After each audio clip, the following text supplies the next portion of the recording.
Oh, welcome back to another Off the Record. I know you guys love these episodes, and we're just going to dive right in. And so, Lana, thank you for joining us today. We Mm. were just having a really cool discussion. I'm a little upset that we weren't recording. So, I think we're going to have to dive right back in. We How do can you feel repeat about it. that? I love it. Yeah. We're going to have to. We're going to have to. I was just saying that I was on a call with someone a few minutes ago, and she immediately on the call was telling me about how she just did this Reiki experience where this Reiki practitioner was telling her she has this throat chakra block and that she is carrying a lot of shame and intolerance and fear in her body. And I'm like, yeah, yeah, I can see that. And she's like, but I'm learning that it's safe to let go. I'm like, oh, letting go. Yes, that's the blessing, right? So she was given these affirmations and she's telling me, here are the affirmations they gave me. I am safe and I'm safe to be me, and clears her throat and then keeps going. And I'm like, oh, she didn't even realize.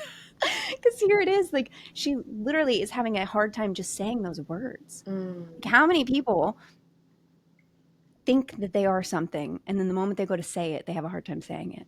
Like I can't imagine how many people struggle with this, but this became such a big thing, so I brought it up to her. And so here we are talking about just safety in being ourselves, safety in the world, and how that all comes through our belief system, right? If we believe we're safe, then we're going to see more things that reflect that back. But if we believe that we're not safe, then that's what the world will reflect back to you. Our reality is what we create, not what's happening around us. Yeah. And you said some insightful things, though, in response to all of that and about your own personal experience. And I'm Oh, yeah. curious if you wanted to dive back into that. Yeah. I mean, I might take it a different direction because something else just came up, but we'll Yeah. eventually hit everything we Ooh. need to. But when you had said that, right, what came to mind was, well, that's the definition of subconscious. Because you said how many of us don't realize that we're not safe, and it's like probably majority of us. And I actually just before going into this call, I had these questions for you because you're kind of like a fairy to me. And I'm like, has Jayna always felt safe? Because I feel you feel very Mm. safe. But and you've told me about the journey before, which now I'm just remembering. Yeah. But I almost feel like you came here to demonstrate safety for women. Like it's almost like Mm. you went through that, but you almost went through it in like a very intentional, pre-orchestrated way. So we'll return Yeah. to that because I would love to hear that story again. And so I'm currently in a nervous system training. It feels like Okay. undergrad all over again. It's very science, it's very like biological based, biochemistry based, and it's like conversations around the nervous system that I don't really hear people talk about online, even though nervous system is now Yeah. everywhere. That word, it's the new buzzword of all communities, wellness, spiritual, business, right? It's great, but also I always crave depth at the same time. Yeah. And I think a lot of people throwing this word around haven't really like ventured into that. But what's coming up, I'm only on like we're on week 4 of the class of learning, and there's 12 weeks, is before what I would attribute to like ADHD or why I couldn't get things done, which could also be true, but it all relates back to our nervous system and, like you said, what we feel safe or not safe doing. So sometimes Yeah. doing a specific task, even though you know it's good for your business or it's going to move the needle forward over here, you don't feel safe doing it. So your body is not going to allow you, and your mind isn't. And then, but you don't know why you're not doing it. Right. That's so true. Like 100% true. Because we are primal beings and we don't function off what we think, we function off what we feel. And I think that was lost in translation a long time ago is people, they assume that the vagus nerve runs from the brain to the gut, but it actually runs both directions, Mm-hmm. right? And so people, well, I think this and so I feel this. Well, actually what's happening on a deeper level, so you're feeling it, then you're thinking it, and you're amplifying that feeling. And so it's this, you're so right. Like nervous system is very much a buzzword. Is very much something that people at a high level are starting to understand, but at a deeper level still haven't quite gotten to. It's like, what does that actually mean to have a regulated nervous system? How does that show up in this world? And that's the true quest that people are on.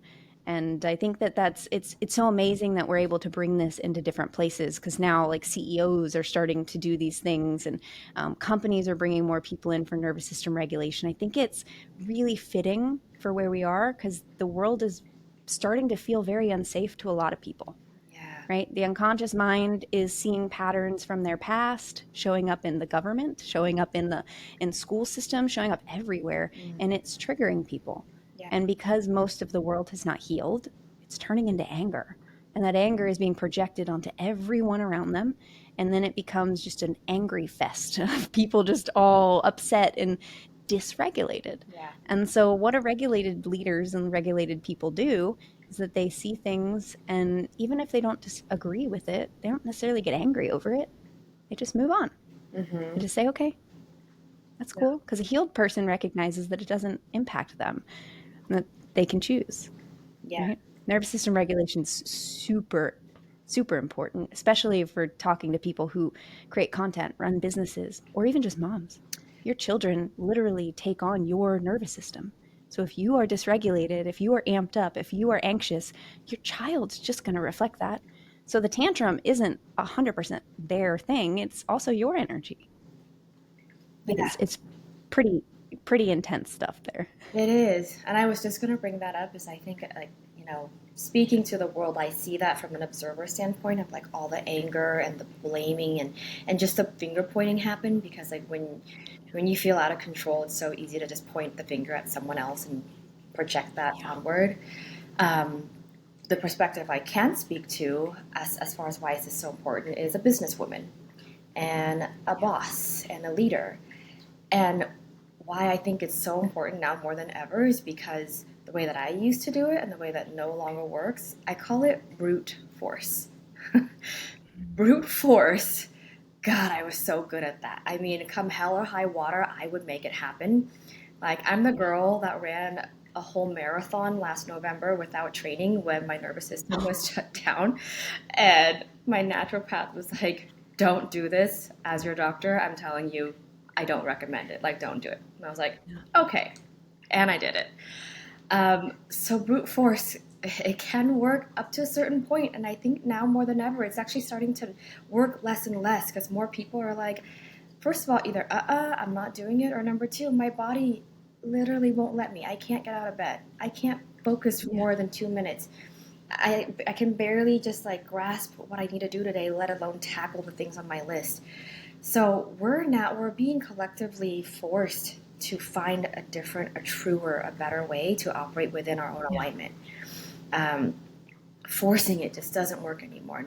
From a professional Yeah. forcer, I, it doesn't, and I will scream that at the rooftops to let all the women and anyone out there who's just keep shut, like just what I mean, like there's so much Yeah. respect to that, but and that was my all of my mindset training for like the first decade of my adult life, right? Was like Yeah. you got to create the results you want. You have to make it happen no matter what. Don't let the excuses overtake you. And yes, all that is beautiful and yes, true. And there's like results that you can create from that, but it's so lopsided to this one side of make it happen no matter what. Because then you're Yeah. dismissing intuition, you're dismissing like saying no to things that aren't aligned and just Mhm. recalibrating as well. And we talked about human design earlier. We're all designed Yeah. to produce in different ways. Yes. Yeah. 100%. I think this is the doing versus the being conversation of like the brute force, the doing energy, that's your masculine. And up until this point, the masculine has been the traditional way of doing business.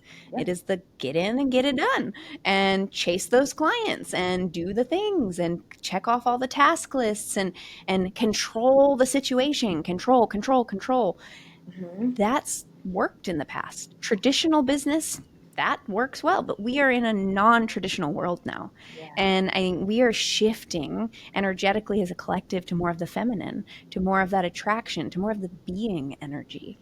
And I absolutely love that you're noticing that your body doesn't like that, because it's so true that not all of us are created for that. I know my partner is created for that. He is very much the energy systems that can do the same thing every single day on repeat for 16 hours straight and just go, go, go, go. That's just who he is. And he just he doesn't understand that not everybody is like him. And so he's like, why aren't people like me? And I'm like, that's because people are like themselves. Like they're different. Like for me as a projector, I work really well in 4 hour chunks. 4 hours, get up, move my body, 4 hours again, get up, move my body, 4 hours, get up. That's just how my energy system works. And it took me a long time to get there and to like recognize that and to not shame myself for it. Cause I'd be so mad. I'm like, why can't I just work like everyone else? Like this to this. I can't, it didn't work. It's okay that it doesn't work Mm-hmm. because I'm meant to be different. And I think there's absolutely an aspect of I too, my first, decade in mindset was all masculine. I was learning from these people who were very much it worked for them. Yeah. And all they knew was to teach what works for them. Mm-hmm. And so many people have just learned from others who basically just teach what they know. And there's very few guides out there who teach what that person needs Mm-hmm. versus just teaching their own blueprint. And I think that's something that we need more of. Yeah. But the other aspect of it all is like you mentioned the control. And I think that's something we're seeing more of is to me, control is a direct correlation to fear. The more that people fear something, the more they try and control that very thing, right? Because they don't want the unexpected. And I had a really, really insightful friend who does a lot of deep research with me and geeks out on a lot of fun things. And she was telling me, she's like, you do know that the opposite of love is not fear or hate, right? Because I was convinced for a long time it was. Mm-hmm. And she's like, no, it's control. I'm Mm. like, oh my God, you're so right. And it's the fact that, like, when we love something, we let it be what it is. Yeah. But when we try and control something, we're taking that love away because if we truly loved, we'd let it be. Yeah. And so, what a mindset shift to be able to say, if I truly love my kids, I'm not going to control them. If I truly love my team and my employees, I'm going to let them be and do. Now, there's a difference between control and guidance. Like you should still train your team members. You should still train and guide your children so they don't walk out into the middle of the road, but you don't control them. And so I think there's a level of like everything's a spectrum from love to control. There is a middle ground that's a healthy place to be. And there's just this level of I think there's such a shift happening and it's happening everywhere, right? It used to be big brands that were like the thing, right? Nike, yeah. Now it's the individual creator. Like we are shifting into a world where the individual creators have so much more influence than these big corporations and brands that more people are upset about. It's happening, and we know this based on astrology and these other aspects of life that come together. And not everything's predictable, but it is something if you notice patterns and you can actually like take a moment to step back and look at what's happening, then you'll notice that people are shifting to more of that individualistic. They're listening to solo people, and it comes down to values, right? We're Yeah. seeing that hugely right now. It's like people, they buy things based on what it means about them. And so you buy a brand of something because of what it says about you. Like an athlete will wear Nike because it shows that they have discipline, work ethic, speed, strength, empowerment. Like these are the things that that brand is associated to. People will buy other things like a luxury handbag because they want to be associated with high class and luxury and fashion. And like people will buy your products because they want to be associated to your branding. And your brand stems from your belief systems and your values. So, what we're noticing, at least what I'm noticing right now, is that a lot of people are taking their money back from brands that are expressing values that don't align with them. Yeah. So, like, what a powerful thing as a business owner, solo entrepreneur, just a human to sit and say, what are my values? What are my business values? How am I projecting these? And can I lean into this more? Because if I lean into my values more, it's only going to help the business and help me. You can even, if you're not a business, you can be a friend, right? You want to attract better friends, lean into your values Mm-hmm. because you will attract people who have those values and you'll repel people who don't. But if you're quiet about your values, if you don't speak up about them, if you don't actually live those values all the time, that's how we end up with friends and clients who are not a good fit because it's coming from a place of desperation. Yeah. Like, well, I'd rather have anybody than nobody. Oh, And so I'm good. here to tell you, speak your values, stand Yeah. the values. Yeah, exactly. Fuck that. Like, Oh, I'd rather have the right people than the wrong people. and it takes so much courage. Like I'm going through that right now with I own a nail spa with that brand. And I mean, for years I've known what we wanted to be. But like truthfully, I didn't go that direction because I didn't want to outcast or I didn't want to not be for certain other people.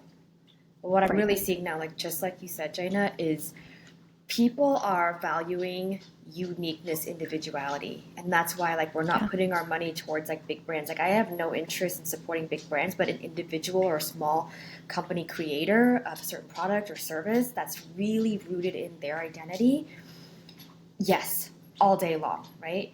And I think so many of us, like you said, are coming online to our individuality, our values, our uniqueness. And what I'm seeing is like the the more you do that, the more you will also not be for certain groups of people. And that's I think the Mhm. real stretch in so many of us. Like for me, I mean it's funny because you talked about like being rooted in masculinity. While I had trained myself so hard on a mental level in those masculine, you know, success principles and ways of living and how to conduct business and how to just achieve more and more, I'm a manifester. I'm like a double Pisces sign. I'm like watery as fuck.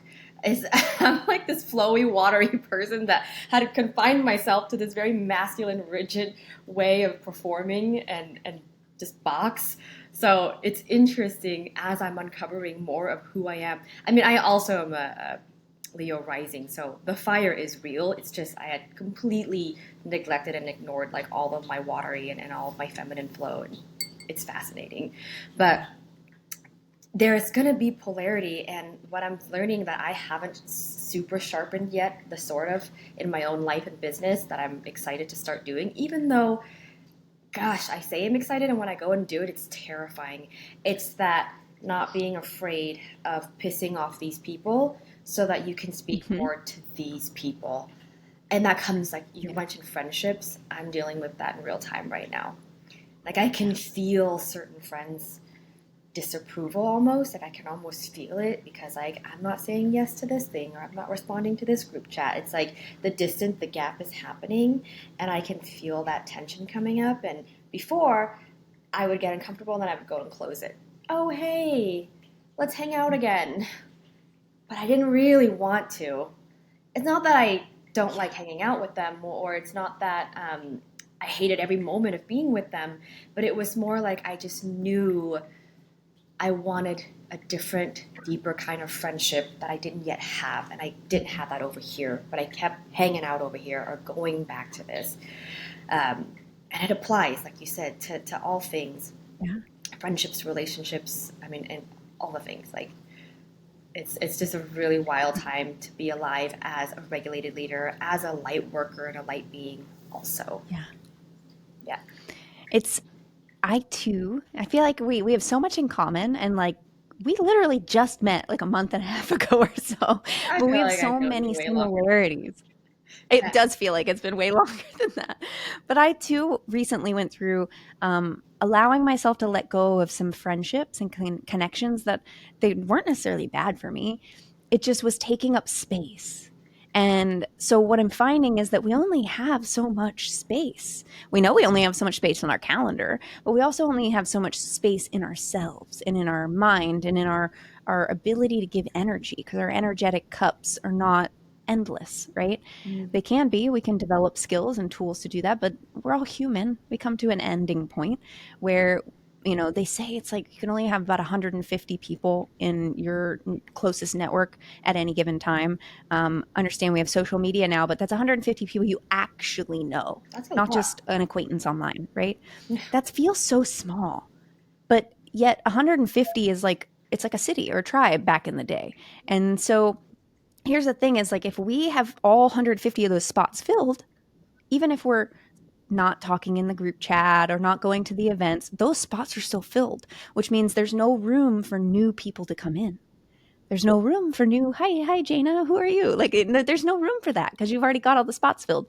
So for me personally, it was a business mastermind I adored. And I was in for 2, 3 years. These Mhm. people were everything to me, Mm. supported me through so much. And I just had a shift. I just woke up one day and was like, oh, this isn't what I need anymore. And I was like, oh, okay. And what it was is the shift of like going from the last 10 years in business for me, 10 plus, has been me focused on the masculine systems, structure, strategy. How do I sell? How do I build a website? How do I do this? What's the funnel? How's the, duh, you need that. Yes, that's Yes, you good. And it's you need good. that. We It's get good. We like it. We that. like that. Gratitude, And fix you it. have to balance that with the additional parts, right? You can't just have that active piece. You also have to actually have the heart to your business.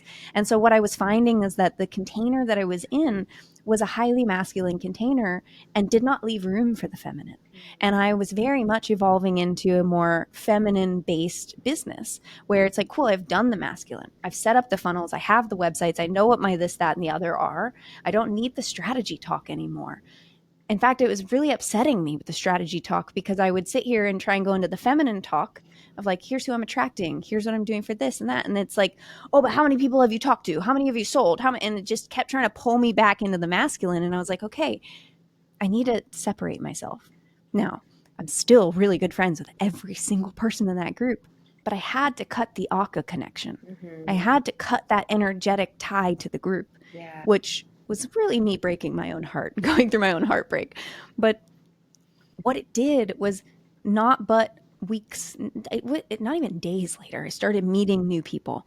I started getting in different rooms. I started going on different podcasts and like, oh, this cool, this lady is cool. Let me get on a call with her and talk for 2 hours. And it's like, wow, okay, wow, we have so much in common. Then I went to the party at Lizzie's, and other than Lizzie, that's the only person I knew. So I just got to meet like 10 or 12 new amazing humans So that I'm just like, okay, these are it. I was sitting there so desperate, and I say that word intentionally. I was desperate to meet women like you guys. Desperate. I had been crying about it for so long. I just wanted to attract more women like this into my life. uh, And what I was realizing is I had all the spots filled. I was allocating all my energetic connections to this other group, and it wasn't leaving space to attract the things that actually were the right fit. And so the moment I made that space, it made space for that. And I have since been attracting dozens of amazing women into my world who are like, will you come speak to my group? Will you come do this? Oh my gosh, I love that. Let's collaborate. Let's, and it's like that struggle, that desperation did not give me what I needed. It only held me in this wanting. And when we want for something, it is a clear indication we do not have that thing. right. Instead, I just shifted to, instead of wanting those women, I just became that woman. Mm-hmm. I was like, the very woman I want to attract in my world, I now intend to just be her. And so all I did was just start showing up as that very woman, and Yeah. every single day. And I stopped expressing I want this, and I just started saying I intend to meet more women like me. And what do? I walk into this beautiful birthday party and get to meet a whole bunch of women just like me, and like having conversations like, oh wow, like just met my clone. Like I just met this other amazing human. That has Yeah. continuously happened. So it's kind of like similar to, you can't, there's a story of a woman, and she was single for forever, like decades. And she was finally able to go to a relationship coach and try and get help. And she's like, I don't know what to do. I've tried everything. I can't attract the man of my dreams. It's just, oh. And he's like, okay, well, this coach starts asking her more about herself, this, that, and the other. Well, next thing he says, okay, well, I want to see your space. Like, show me your home. Show me the space that you're in. And so he did. And come to the bedroom, come to find out, her bed was completely stacked full of clothes and books and all sorts of stuff on one side, and just enough room for her to sleep on the other. Mm. And so the coach sat there and said, oh, don't you think that if we were to clean up and remove all these things from the bed and make space for this man to come into your life, that you might have a better opportunity of inviting him in? And she's like, well, I'm willing to give it a try. And so here she goes. She cleans up her room, puts her clothes away, makes space. In fact, she threw a bunch of things away, cleared out that old energy, made that space, and almost immediately got into a relationship. So it's a really great story to go back to of like, if you're not naturally attracting the thing into your life that you desire to have in your life, there's probably something in your life that's already in that space. It's like you can't park in a parking spot that's got a car in it already. You got to get that other car out so you can get the new car in, right? And Yeah. so I think there's definitely something there, as well as the level of like, when you go back to content and talk about the people who get the most views, the people who actually go viral, develop this huge audience, and do all the things that many people who create content desire to do, get those results, it's because they're actually standing for something. Because they are building a collective that is all, well, I even heard someone put it this way. Not only are they building something that people believe in and feel belonging to, but the way that you make them feel that collective energy of coming togetherness is you have to pin them against something else. So think about all the people in the health world, like the crunchy moms who are like against seed oils. Like seed oil is now the villain. If we can villainize that, then we can come together because we can all fight the villain together. Yeah. So if we think about that, like how can we, what, it's tough as our, you and I are light workers. We are people who love, we want to make an impact, and to Mhm. villainize anything or anyone does not feel good. But there's got to be something, Yeah. right? You know what? I'm okay villainizing, say, racists. That's okay. But am I going to make that my platform? Probably not. Yeah. But like when you can find something that you can villainize that actually aligns with your branding, then that's something that people can get behind. So for me, I could villainize angry parents because to me, an angry parent who's willing to snap at their child is not a good thing. Now, it's not villainizing to a point where I believe they can never change. In fact, I create the things I create for those very people to be able to help them, but at the same time giving something for you as a collective to come together to like bond with, and like, oh yeah, we're over here and that thing is over there, like that for whatever reason creates that connectiveness. Otherwise groups don't form. And so it's the dichotomy of you can't have the light without the dark. Yeah. We often, as light workers, are trying to just work with the light. And so we avoid the conflict. We avoid the things online that are going to get the trolls and the haters. But I'm telling you, if you want to get your word out there, you want to get more eyeballs, you want to get people to actually see your content, the only way to do that is with the trolls and the haters. Yeah. You have to get people to what, and this is coming Absolutely. from someone who went viral to 20 million people online. So it's like, I know how to make that system work. And I also know that like you got to be really intentional, because Yeah. if you're not, you will attract those wrong people. So like we were saying, is that you had to be so intentional about, who am I attracting, who do I really want to bring into my world, what language do they use, what beliefs do they have, how can I, who do they already, what do they believe in and what do they not believe in, and how can I just amplify that? Because if you're not standing for something, you're standing for nothing, Yeah. and it's hard to follow someone who doesn't stand for anything. Totally. And it's like that thing that you want to talk about that could be in opposition. I mean, first of all, you just said so many things, and I'm like, oh, nuggets, so good. But just on this very last point, I was just making a post last night, and this is something that's happening very naturally for me. Again, there's like something that's shifted within me, and I don't have to think too much on strategy. I'm just operating from feeling and just like, okay, what do I think about this thing? What do I want to say about it? In honesty.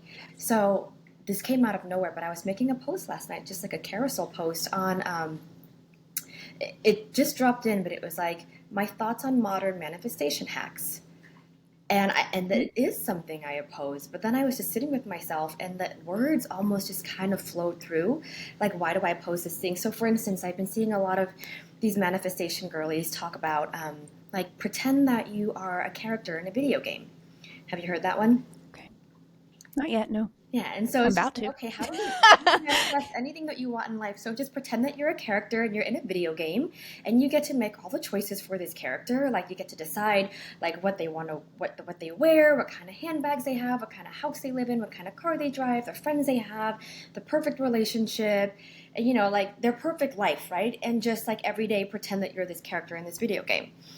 And I'm like, that is so cute to me. And now I get why that works as far as from a visualization standpoint, from a, just like seeing the things you want and focusing like your focal point.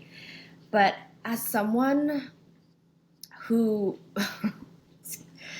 the there's lack of depth to just putting that out Yeah. there and teaching that and telling the world that's how you got the life you wanted and that's your strategy. And now you're teaching this perfect strategy on how to manifest anything you want.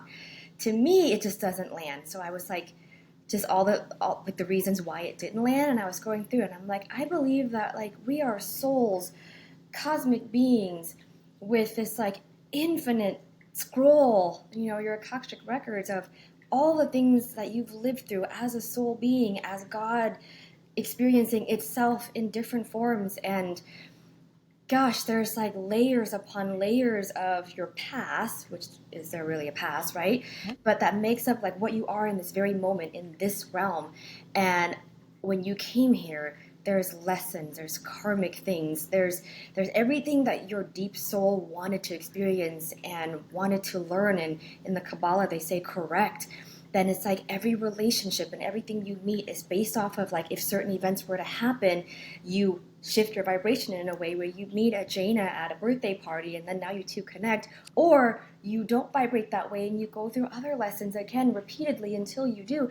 I mean, there's like infinite possibilities and it's all been orchestrated and it's so much deeper than a character in a video game, right? And these like deep lessons that you go through, like the pain and the suffering, and then like pulling back and realizing, oh my gosh, that was all for a reason. And it's also a choice. I don't have to suffer. It's like all of it at the same Yes. time. It's almost overwhelming to talk about. So anyway, I was Yeah. trying to relay all this in like my carousel post as to why the video game character thing is really cute, but not true reality for some of us because we're just these Right. beings of light that it's almost incomprehensible to the human mind what we really are. Um, Yes. so when you were saying that, it's the first time I ever have spoken up about, and I'm starting to more so naturally, almost like debunking things, which is Yes. like so cool that you brought that up. And even in my spa business, I'm doing this like whole series revealing nail salon secrets that everybody should know that I never talked about, like gross stuff, Yes. controversial stuff. Absolutely. And that's the stuff that's going to work, right? I mean, it's the authentic, it's the real, it doesn't feel curated. It feels honest. And here's the thing, a lot of people don't share these things because they might have the thoughts you had that come up and then go, "Well, but is this really true? But Hmm. does it matter?" No, it's true to you, Yeah. which means that it is enough truth for you to speak that. Because there are plenty of people speaking nonsense into this world that's true for them. And that's cool because we are amazing human beings and we are given this wonderful thing called choice. And so we can choose, do I actually scroll through this carousel post all the way? Do I actually read this? Do I like it? Do I not? Do I hit unfollow because I don't agree? Hmm. Or do I, or do I comment and go, "You're so stupid. The Yeah. game character is the best way to do it," right? Like, Yeah. And by the way, from the other end, from creating the opposition, that all came up, and I recognized how before, because those thoughts would come up of like visualizing all of this I guess, like re-opposition, I guess, because I'm opposing and now they're going to reoppose. Um, just even imagining all of that was enough to stop me from even starting my post, like Mm, subconsciously. It was like, oh, I'm going to be yeah. challenged. I'm not going to know how to defend it, or they're going to think that I'm hating on them, or whatever it is. Like, I'm not going to have enough knowledge to sound smarter, so I'm just not even going to make that post or Yeah. say anything. That's most people. Yeah. Did you end up posting that? I made it last night, so I'll post it. I'm not done yet. I was just like, it was in the Okay. middle of the night just making it, but I will. It's, and that's The another best. shift that I'm feeling is like I'm able to observe the real time, just what's playing in my head of being fearful of what's going to Yes. happen, and I'm like, fuck it, I'm going to do it anyway. It may happen or it may Yeah. not. We don't actually know. Yes. 100%. And I used to think that way. If I would, when I'm focused on myself, those thoughts come in. So when I get in this, like, well, what are they going to think of me? What are they going to, what is it? I stop thinking about myself and just do what I call shift the spotlight. Shift the spotlight onto the person you want to help. And then you forget about yourself completely. And then it really doesn't matter because I'm not posting for my own ego. I'm not posting so that my brand looks good or I come off a certain way. I don't care if people misinterpret me. As long as that one person that needed this post today gets it and it lands for them, I'm good. Because it's that shifting of that spotlight. So many of us, we're always concerned about, like, what do they think of me? To be quite honest, most people aren't thinking about us. Most people are thinking about themselves. Yeah. And so if we just remind ourselves of, like, they don't care. And the ones who do are just projecting their own hurt on others. So I think that you're spot on when it comes to, like, just channel it, just let it happen. It's this, don't sit on posts. When you're in the energy of it, make it, create it, put it out there. And it's the do you fall on the perfectionism scale? Are you like me in that sense where you've had to get over this? It's Yeah, like yeah. pretend So perfectionism, like I'm not really a perfectionist, there but you I go. like to pretend that I am. Yeah. I'm so Yeah, we creative. like to do the best we can, right? About myself. I, Yeah. I think there's something to that of, like, when you get to a point where sometimes content creators want everything to look so perfect, have the right filter and the right colors, and oh, my grid looks a certain way, and then it keeps us from posting what's really on our heart. Mhm. So that's why I love stories on Instagram, because it's gone in 24 hours. So it's a great way to just, like, get the ideas out. And then if they're really good, you just download it, you can turn it right into a reel and post it on your page for forever. Oh, The that's other genius. aspect is, like, it, genius, Genius. right? Like, I'll take it's that one. so much less pressure to put a story up. And then the moment it's up, you're like, oh, I already made the thing. Let me just download that. And it's like, because you can go, and I'll share some tips along the way. Instagram, you can actually go to your archives. So you can go back to any story you've posted in the past. Yeah. So even though it's gone off the story, you as the creator can still access that. So that's my Okay. first step for anybody who wants to create more content. Just start posting stories every day. It's a very low bar of entry, goes away in 24 hours. Not everybody looks at stories, so it's Yeah. not in their main feed. Hmm. But it's a really great way to test the water on things. So if you have ideas that you don't necessarily think you're committed to yet, but it's something that's coming up, like, just word vomit that on stories. And that's the place to do that, right? That's the place to be able to get that out of you. But the idea of, like, the faster you can post, the more authentic your posts become. Because when we sit here and spend 3 days thinking about something, day one's the idea, day two is the actual design of the content, day three is the caption and then the music and then all the. If we're taking that long, you're overthinking it. You're here in your head. You're no longer in your heart. And the idea that when we create content from our head and we put it out because, well, the strategy is going to work and this hook is perfect and the visuals are, that's all here. That energy is felt. That is very much a push energy. And it's going to push people to the next video. It's going to push people away from your brand versus when we're here and it's like, oh my gosh, this hit me. Someone else needs to hear this, or I just have to share this. It's on my heart, or this thing's happening. And then you just used to sharing your life.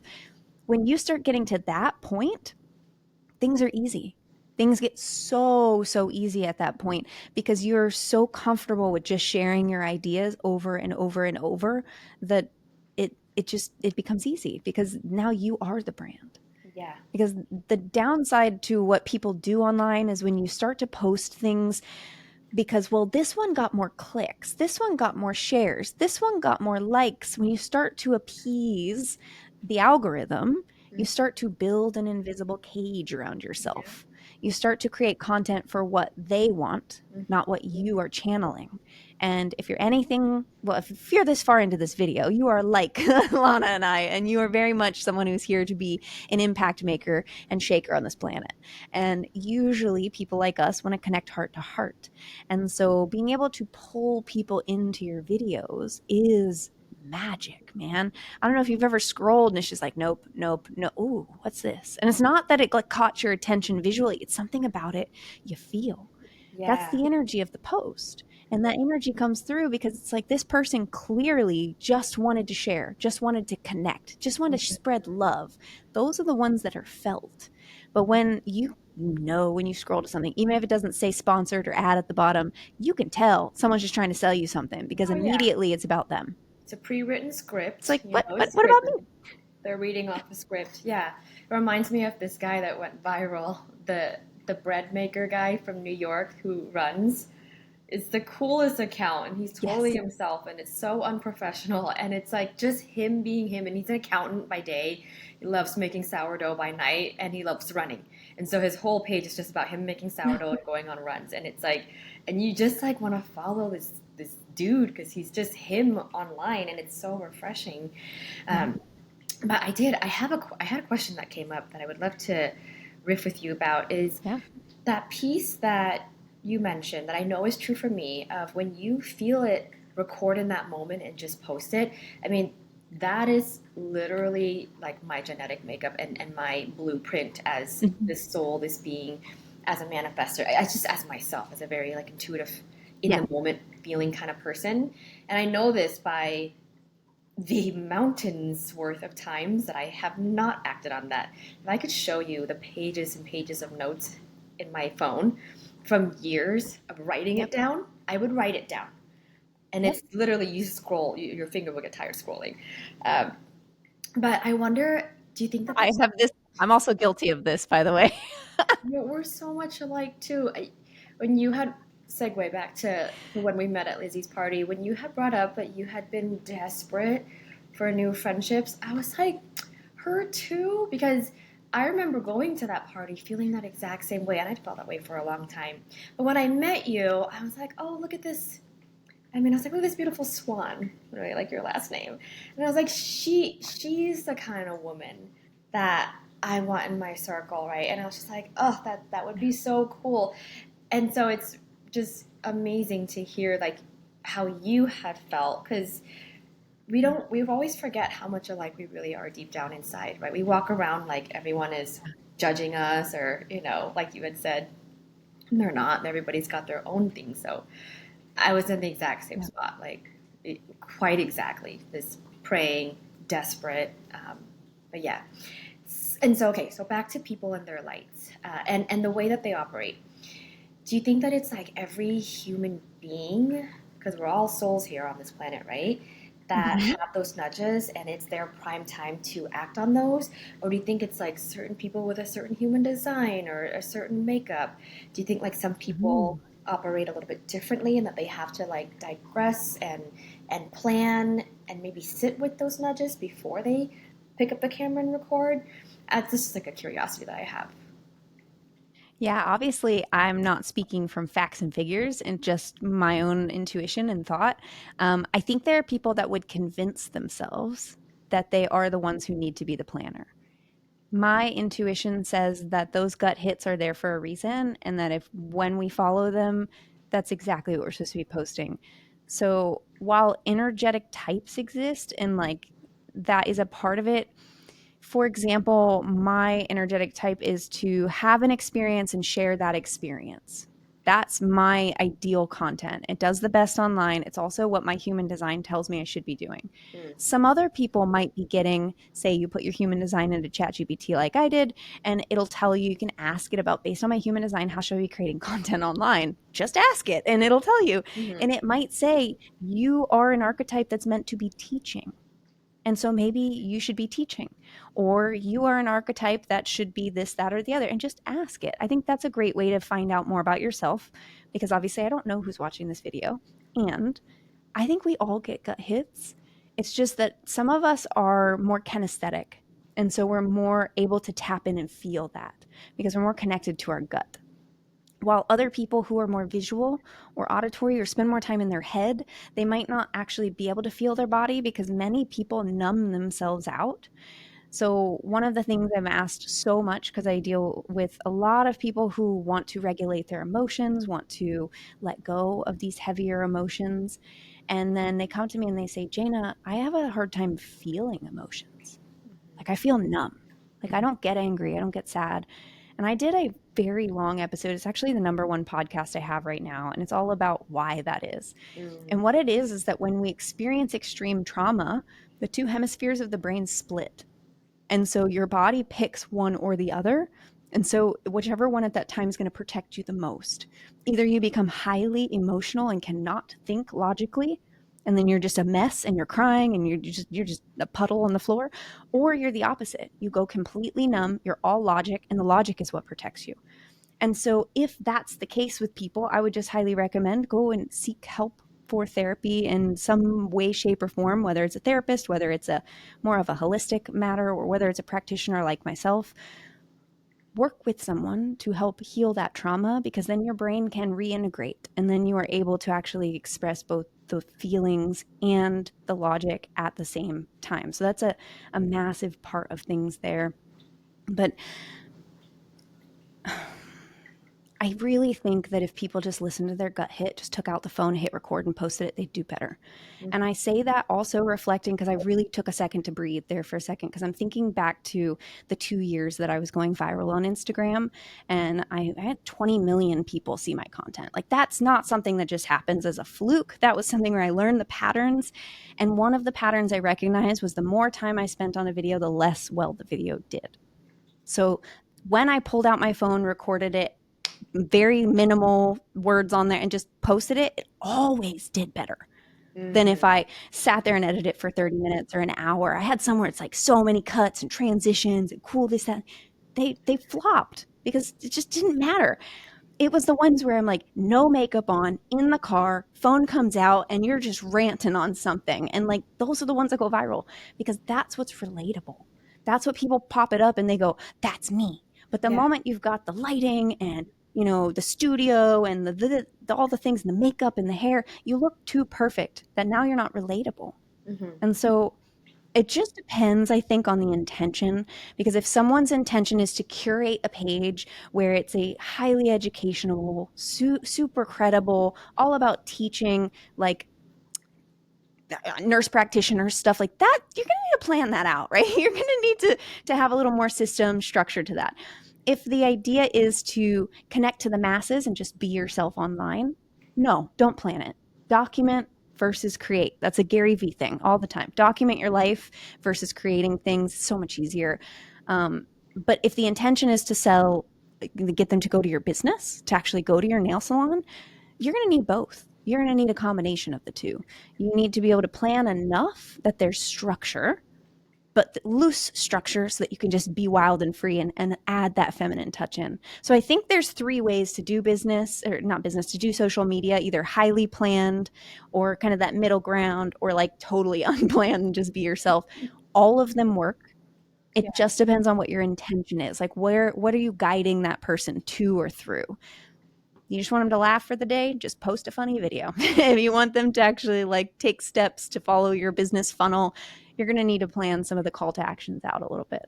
Yeah, yeah, that makes so much sense. And I remember you said that to me too, and that really stood out. And I've lived and experienced it myself, right? Because even though I know that in the Yeah. moment shots where you just grab your phone and you talk, and that's like real life experience for me. Those ones do better than my planned ones. But like I'm still just walking this content creation journey for the very first time, and I'm actually doing it. It's like so cool to experiencing. Yeah, it really is radical to experience something that you've had a block around, or blocked yourself around for so many years, to finally move through that block, and you're like, who am I? Like, I put out two Yeah. pieces of content in like a week. Who is this? um, And anyone who's watching and listening, they are great pieces oh, of content. So it wasn't just two anythings. It wasn't just slapping a photo. Like, it was very well channeled messages. thank you, thank you. And that is, and again, as I know myself as my makeup, I do best when it's in the moment, channeled, and I just feel this like this message is about to burst out of me. I can either write it down or Yes. say it. So now I'm just switching from the writing to the like grabbing the camera and just saying it. And there's refinement that comes with that Yes. as well. I mean, I am an like over talker. I'm an person. Like so. There's so much learning on this new journey of content creation that I'm enjoying so much. Um, but yeah, like to your point, it's I just think there's something I think there's something to what you were just saying about, you know, we both had that problem of like we'd write down these ideas. Now we have these laundry lists of ideas of content versus when we just pick up the camera and go. I think the difference is that all that our higher self is asking us to do is to express this idea. And so whether we express it on a video and it goes out publicly or we're just expressing it in a journal where we keep all of our ideas or notes that we keep our ideas, I think once we write that idea down, we're checking that box on a subconscious level, almost in a way to where it's like we're like, oh, I'll get back to this. Oh, this is such a great idea. But we're out of the energy and we go back to that idea and we're like, well, I mean, yeah, but like you're not as convicted. You don't have that behind Yes. it.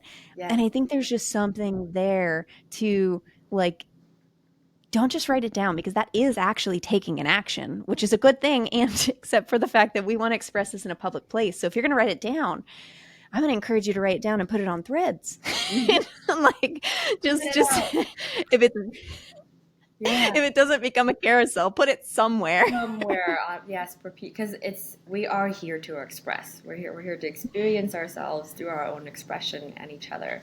But a thing with that actually just came up for me because I'm still also piecing together, and it's a journey. It's not like it happens in a quick amount of time, but piecing together what were some of the things that helped create the shift for me? Because I know one day this is something that I can share and help others, just like you have, right? Of like being super blocked, so afraid to show up, and not speaking in the moment, to, okay, now I'm doing that, like again and more so.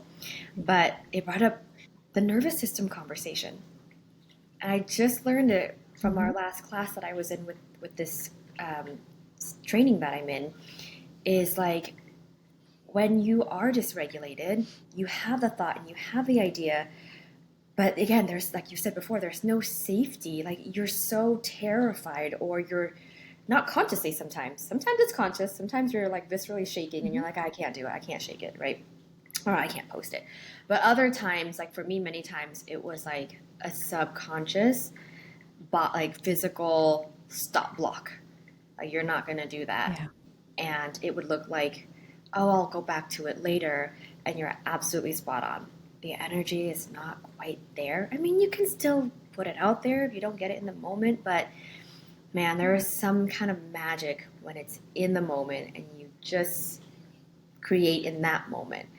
That feels I, so much different than going back to it later. well, I think what it is what just came to me at least, and I have full body goosies right now, so that's why I'm going to say this. Was like I think the gut hit we're getting is someone else putting out the call. You know what I mean? Like someone else in this world is saying, "Man, I really need fill in the blank." And Oh, we are getting a gut you hit just hit me too. to Chills. give the answer to that. Yeah, I got double full body Yep. goosies. Yep. So gosh, I'm gonna have to shave again. So I know. I'm like, the idea that whew. like that's what I think it is though. Is like Oh, someone is putting out the call. We are connected to that person. We have an Aka connection to them. So our energetic field is just picking that up and it's saying, "Hey, someone needs you." It's not a cell phone call or a text message. It's through the energy of the world and the universe. So that's my now I'm gonna every single time I get a gut hit, I'm immediately gonna make content and put it out because that I'm gonna tell myself that story from now on is that's, that this is just someone else. It's it's up to us to answer that call. yeah. And I'm gonna tell you right now, we don't post that content, you just write it down. Someone else is gonna answer that call.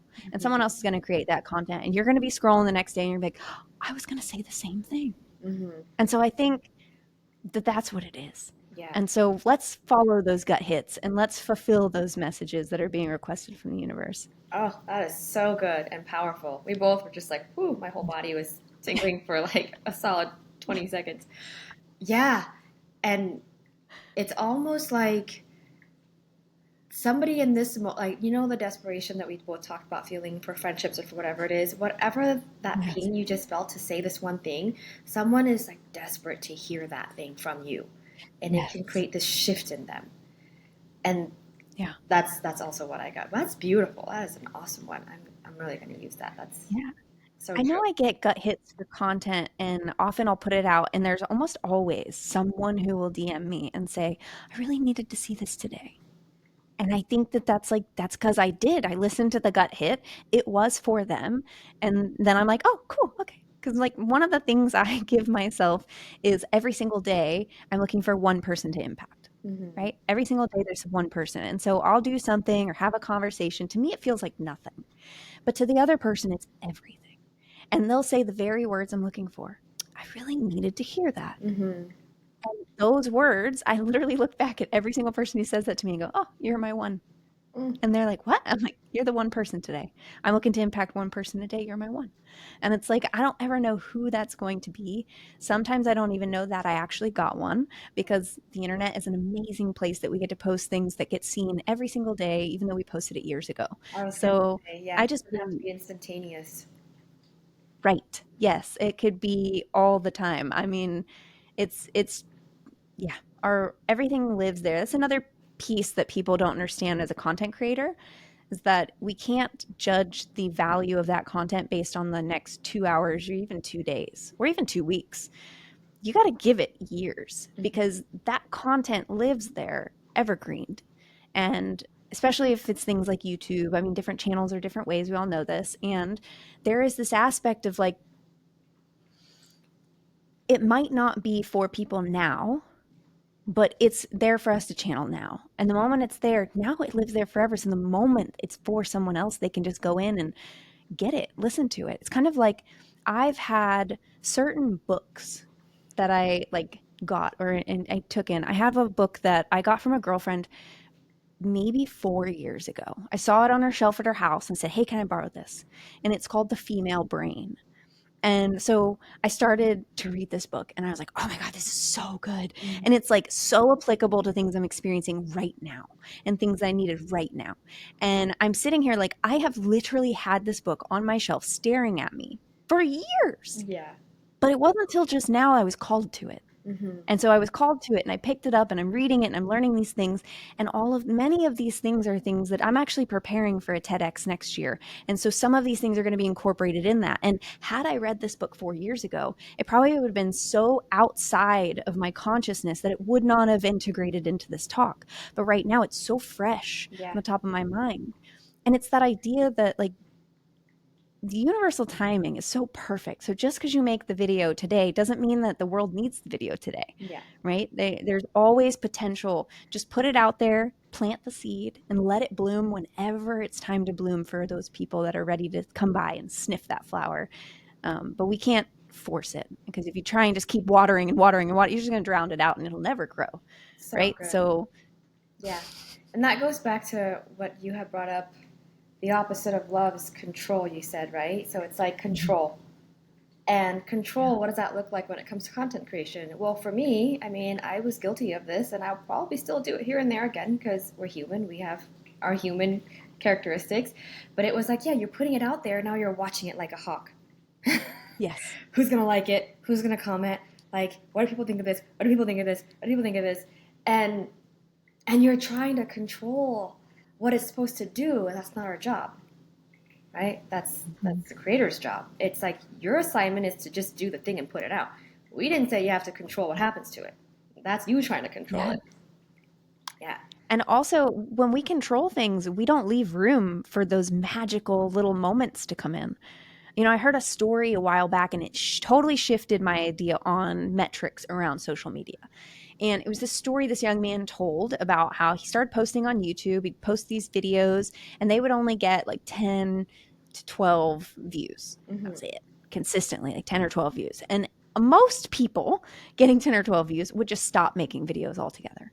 Right? It's very hard to get past the fact that, like, well, I'm putting all this energy into this, nobody's watching it, Yeah. right? Because we always think more eyes is better. It's Well, in this disheartening. case, this man, it's not about how many eyes, it's about what eyes, which eyes are there.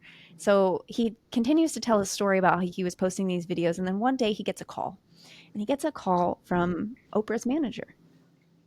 Oprah was one of those eyes. She was one of those 10. Mm. And so he got hired, and he was then working with Oprah. Wow. So it's just a reminder Mm-hmm. that when people get so upset about being in 200 jail, right? Like, my reels don't break 2 or 300. It's like, that's 300 human beings. Yeah. Do not forget that each single digit is a actual person. Yeah. Yeah. And that person is watching your content. They are giving you time in their life, Mm-hmm. right? We're approaching 59 minutes on this video right here. So thank you to the person watching this right now. You have invested an hour of your life into the two of us, and we are eternally grateful. And we know you're going to walk away with something from this. But the idea that we judge things based on how few eyeballs, we forget that just one set of eyeballs not only changes that one life, but can also ripple effect into every single human that they interact with, from family members to friends to coworkers to people on the bus. So even if you just get one view, celebrate the one view. Mm-hmm. I've been watching every now and again when I post the next video in this series for the off the record. I know these are long and I know they're not for everybody, but I got so excited earlier on a call with someone who did a previous episode and we saw 5 views and we're like, 5 people! Like, Watch that's it. so cool Oh, because that means that 7 of us were sitting in a room together having a conversation, yeah. right? Like that, when you think about it that way, that's a group of friends. That's a great connective conversation. So we got to let go of the numbers and Yeah. we got to remember the impact. Like these are humans. Yes. Yeah. So incredible. And a great reminder for me too. And for some reason, like I want to use the word the enemy here, and I don't really talk this way. I'm not Mhm. religious in any way, but it's almost like the enemy, this enemy, right? Because if you believe there's a war right now on light and dark, which I believe there is, Yes. and is becoming Mhm. stronger, but like that's why so many of us are turning online, vibrating at a frequency that we find each other, and we're just uniting like the light workers, right? But the enemy wants you to focus on how many views you get, and it's so easy. I mean, let's just Yes. like I think you're a master at this, and it's beautiful. But for me, as someone that's newly venturing into content creation and still like watching my own energy around it, it's so easy Yeah. for me to get hard on myself, judge. And I also notice when I do it on others, I catch myself. Like I'll Mm. notice and I'll be like, oh, that only got X amount of reactions or views or something. And sometimes it'll go unchecked. And then I'll realize, oh, I just spent that last like 30 minutes scrolling and judging everybody. um, but it's so easy to fall in that trap, especially when you're creating Yeah. yourself, and you'll know if you do that for yourself when you see that you do that for others. And it really all loops back to like you'll judge your content less when you judge yourself less. Ooh, say it again, sis. Say it again. You'll judge your content less with less harshness and less criticism. It's basically how you treat yourself. You'll when you judge yourself less with that same level of harshness and criticism, the more compassion and acceptance and just like honoring and reverence that you have for you, you'll start to like view what you create in that light. And then you start to spread that and like seeing other people's creation in the same way and like celebrating. Yes, she got 5 views. Fuck yeah. Go like go her. That's amazing. She poured her heart into that piece of content, that reel, that video, that long YouTube. 5 people watched it and you're celebrating with people because you've learned to do that for yourself. I mean, that's like a level of mastery that's just beyond. Like it's and I've It's just self-love though, but you just explained it so perfectly. It's like it's just a level of self-love that I've reached where my content is just an extension of me. And so if I love myself, then I love my content, no matter what it looks like. Even if it's an ugly stepchild sometimes. But we still love it, because it was a version of me at some point. yeah. Have you ever gone backwards in time and looked at content that you posted a couple years back and kind of noticed your growth in your content? I have. I didn't post a lot of content for a long time, but like I would scroll back, and you know what? There I did catch myself a couple of times looking at videos that I knew I posted from years ago, but like intentionally not watching it because I wasn't ready for the cringe. But I should probably go and watch the whole thing, just because. Yeah, and I am at such a different place now where I'd probably be like, she's so cute. Look at her, right? Talking, making points. Look at her go. What a fun exercise, though, to go watch those old videos in full. cringeworthy and all. Mhm. And then afterwards, just sit down and have a moment and thank her because she's who got you to where you are today. That level of cringe is what got you to the level of natural flow with your content because you have to start with cringe. Everybody starts there. And in fact, cringe is the entryway to audiences. So if you're cringing at your content, you're doing something right. So keep going. Yeah. Because I know that that was the number one comment I started getting as I started going viral was cringe, cringe, cringe. And it was like, Really? oh, Yeah. that's great. And it's all it is you're just making them uncomfortable because you're highlighting. Look, everybody who sees you is seeing a mirror.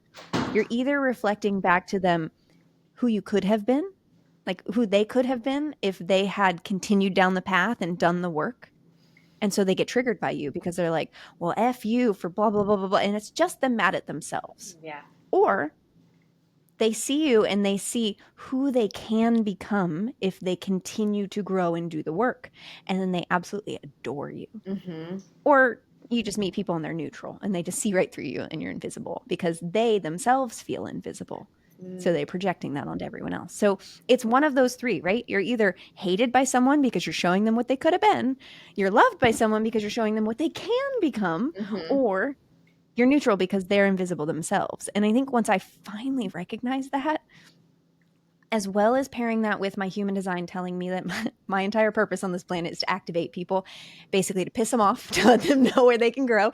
And I was like, cool, good to know that this is just going to keep happening the rest of my life. I might as well accept it. And once I finally accepted it, I started to get excited. Every Mm-hmm. time that I trigger someone, every time I activate them, piss them off, whatever it is, I get excited because it is now an opportunity. It's a pivotal moment of choice for them because they now have the choice to either recognize their baggage and heal it or not and continue to hold it. Yeah. And I get really excited because I know I'm not usually the right person because if I'm triggering someone, usually I'm not the right person, but I am very much someone who can help someone through that. So it brings me comfort to know that I both can trigger and can help heal and guide them through the process of releasing that trigger. But it's this whole concept of like just recognizing when you're getting activated by someone. Um, I activate people a lot, like I said, but the greatest way to talk about baggage, like how do we know it's baggage, Jayna, right? Well, if someone is responding with a very heightened response to something that otherwise would not normally have a heightened response, then that is baggage, right? So if you do something and Johnny has this extreme response, but you did the same thing with Sarah and she didn't respond at all, then that's Johnny's baggage, Mm-hmm. right? Mm-hmm. And so I also can explain it in a way that's like for the visual people. If you get a cut on your arm and someone comes in, fresh wound, and like sticks their finger in it, it's gonna hurt so Mm-hmm. bad. It's like Yeah. you're gonna be like, ow, what are you doing? Get away from me. Don't touch me. Like, right? You're Yeah. going to trigger and respond, you're gonna get activated. But over time, obviously, that wound starts to heal if we care for that wound. If we want it If to. you care properly for the wound, it will start to heal. Now, it'll heal over, but if you touch the scar tissue at the beginning, it's still tender, right? You're still gonna be like, oof, that didn't feel good. I don't Mm-hmm. like that. Mm-hmm. But then after time, someone could just poke it all that they want, and you're gonna be like, and? What are you trying to? It's because you took the time to heal. Totally. But if you're someone who gets a cut on the arm and then totally ignores it, never does anything, it's just going to fester, it's going to gangrene, and eventually your arm's going to freaking fall off Mm-hmm. and you're going to have like all these other problems, right? Oh, So the idea of that was like really good. baggage is like if you do something and it feels like you just pushed into an open wound, you probably did. Yeah. And so that's where you recognize that it's not a you thing. Yeah. It's their thing. It's time for them to handle that. And that's when you can just set a good boundary, exit the conversation, walk away, whatever that thing is, because it's not your responsibility to handle someone else's baggage. It's their Totally. responsibility to handle their baggage. Your analogy just now of like over time that arm's gonna fall off, like with gangrene and all that. I just visualize like for people what that could look like or what that means, and I see the people that have like shut off a whole side of themselves because they didn't venture into that healing, right? Like some people have completely shut off creativity in their lives, like they're just not a Mm-hmm. creative person. Some people have completely shut off trust. Like some people cannot trust other people. I mean, their own families, their partners. Like they just don't have trust in their life. So that's Mhm. what I got a visual of when you said that arm falls off, and it like Yeah. it made me so sad, but it does happen. It's Yeah. It's like someone getting abused in a relationship and then never trusting the other gender anymore, never getting remarried again and just being alone forever because they assume that everybody's like that. mhm, But the truth is, when we heal ourselves, we recognize that we attract what we are. And so when we have relationships that are toxic and unhealthy and are hurtful, it's because we still have something inside of us that is toxic and unhealthy. We mhm. have it, or maybe just a belief Yeah, that that's what we deserve, that's what we or a did. belief that that's just all we're going to get out of Mhm. life, a belief that that's the best we can do, right? Yeah. Those are the toxicities we have to let go of. And the moment you do, the moment you heal that wound, that scar is only there to remind you. Mhm. And the lesson is what we take. That's how we heal. That's the key. If you really want to know how to heal the wound, it's just find the lesson. Because the moment you find the lesson, you can release the energy. Yeah. Because the anger is just there to remind you that it's important to you. The anger is to let you know that this means something. This is important to me. I'm angry about it. But the moment you take the lesson out of that, you don't need to be angry anymore because the next time that thing comes up, you're not going to have the same experience because you took the lesson. So now you're going to behave differently. Mhm. So the idea of like capture that lesson and then you can invite someone else into your life and recognize like, oh, now I attract what I am. I'm healed. So guess what? I attract healed people. Yep. Like just like friendships, I was broken and I was attracting broken friendships. Mhm. And it was like, why do I keep attracting these people who just want to suck the life out of me? Why do I keep, oh, because I was not showing up properly. Yeah. And now I'm like, oh, all of my friends want to pour into me. All of them want to support me. All of them want to love on me. All of them want to give me positive feedback on the things I'm creating. What have I done to deserve that? Oh, I do that for them. That's what Who you would have That's thought? exactly how you are. Yeah. Yeah. So beautiful. And okay, so earlier you were talking about the getting trolled on the internet. Yes. Admittedly, right, as a new content creator, I have not had my first hater Okay. comment, troll comment. A part of me is looking forward to it, and I also understand that I'm speaking from someone who hasn't experienced like the hate, but there's a part of me that's like, who's it gonna be? What are they gonna say? And the Yep. reason why I gotta say this is I've always been ultra palatable.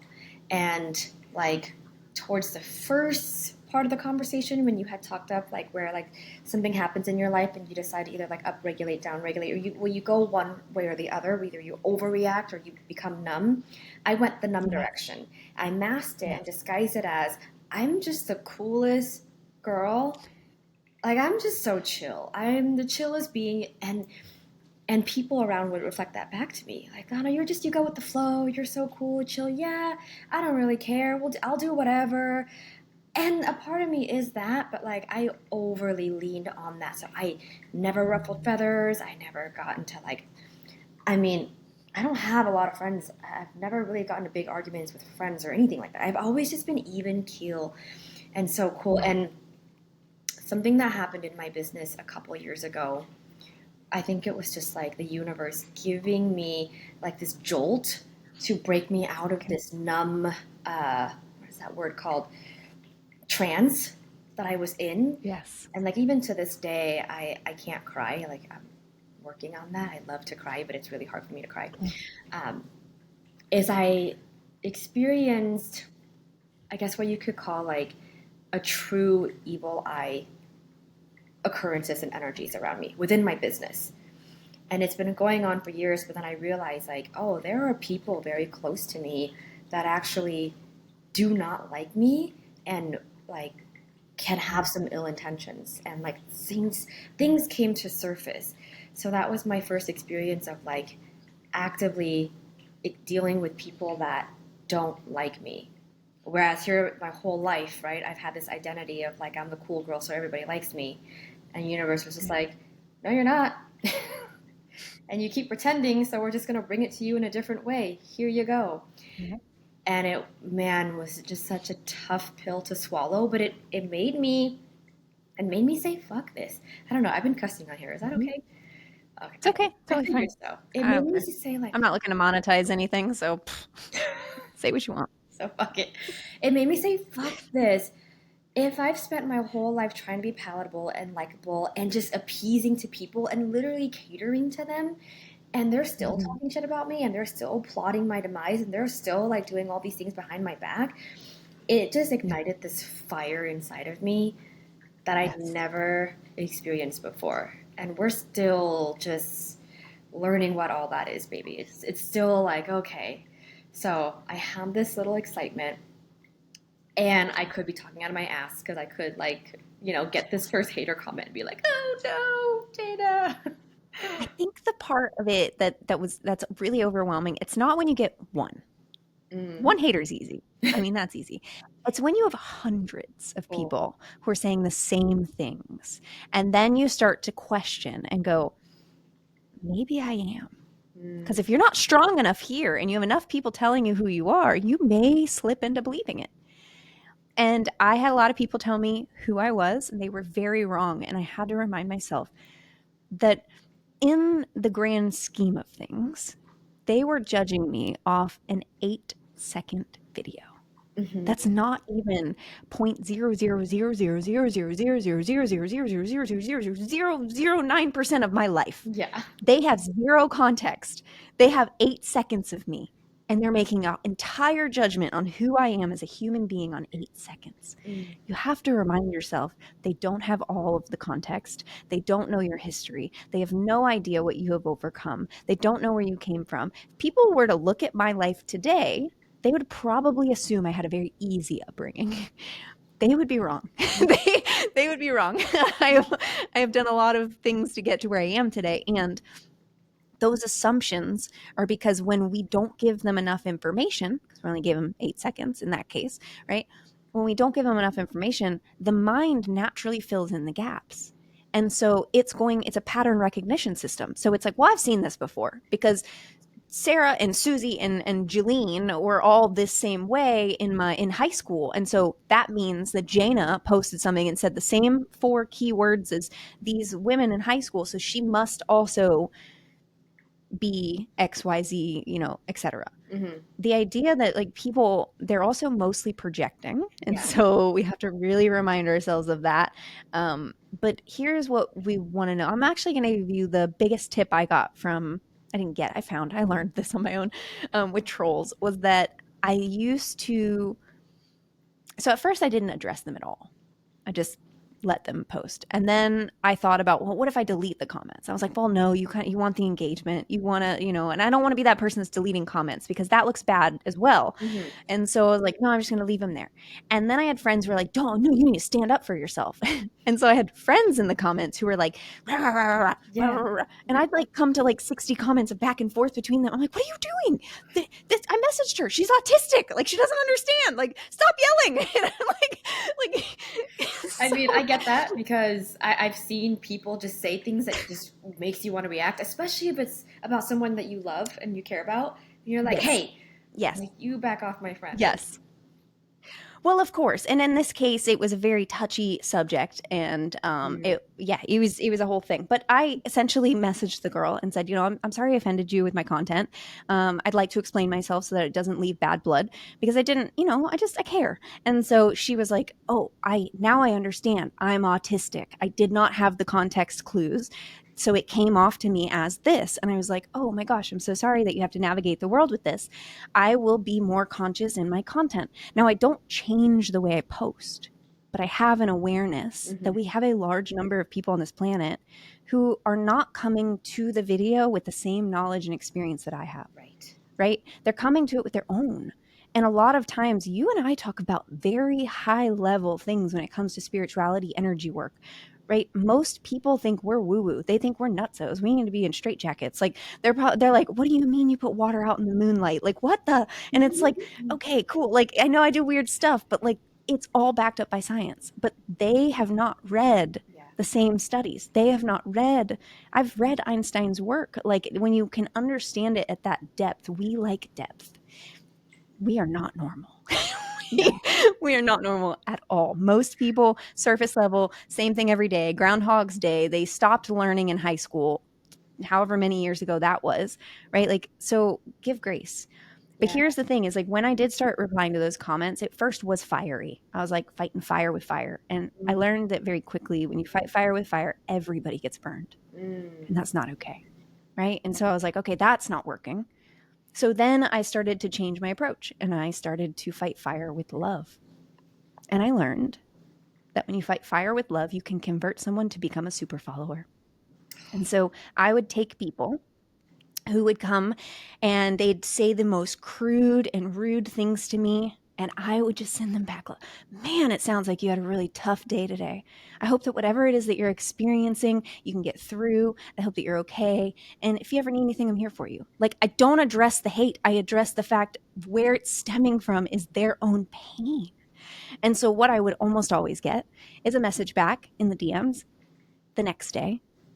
Thank you. I appreciate the way that you responded to that. I did. I had a really bad day at this, and you happened to be the person I took it out on. mm. Right. And then those very people would continue to comment in every post afterwards. Oh, this is amazing. Great job. Keep it Oh, up. You're never gonna. And they became my cheerleaders.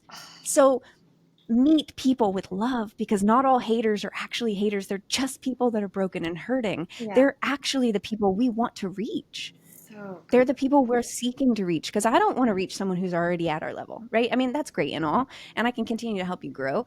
But what really fills my cup is when you can take someone from that, the deep, dark depths of what they're experiencing, and bring them into the light.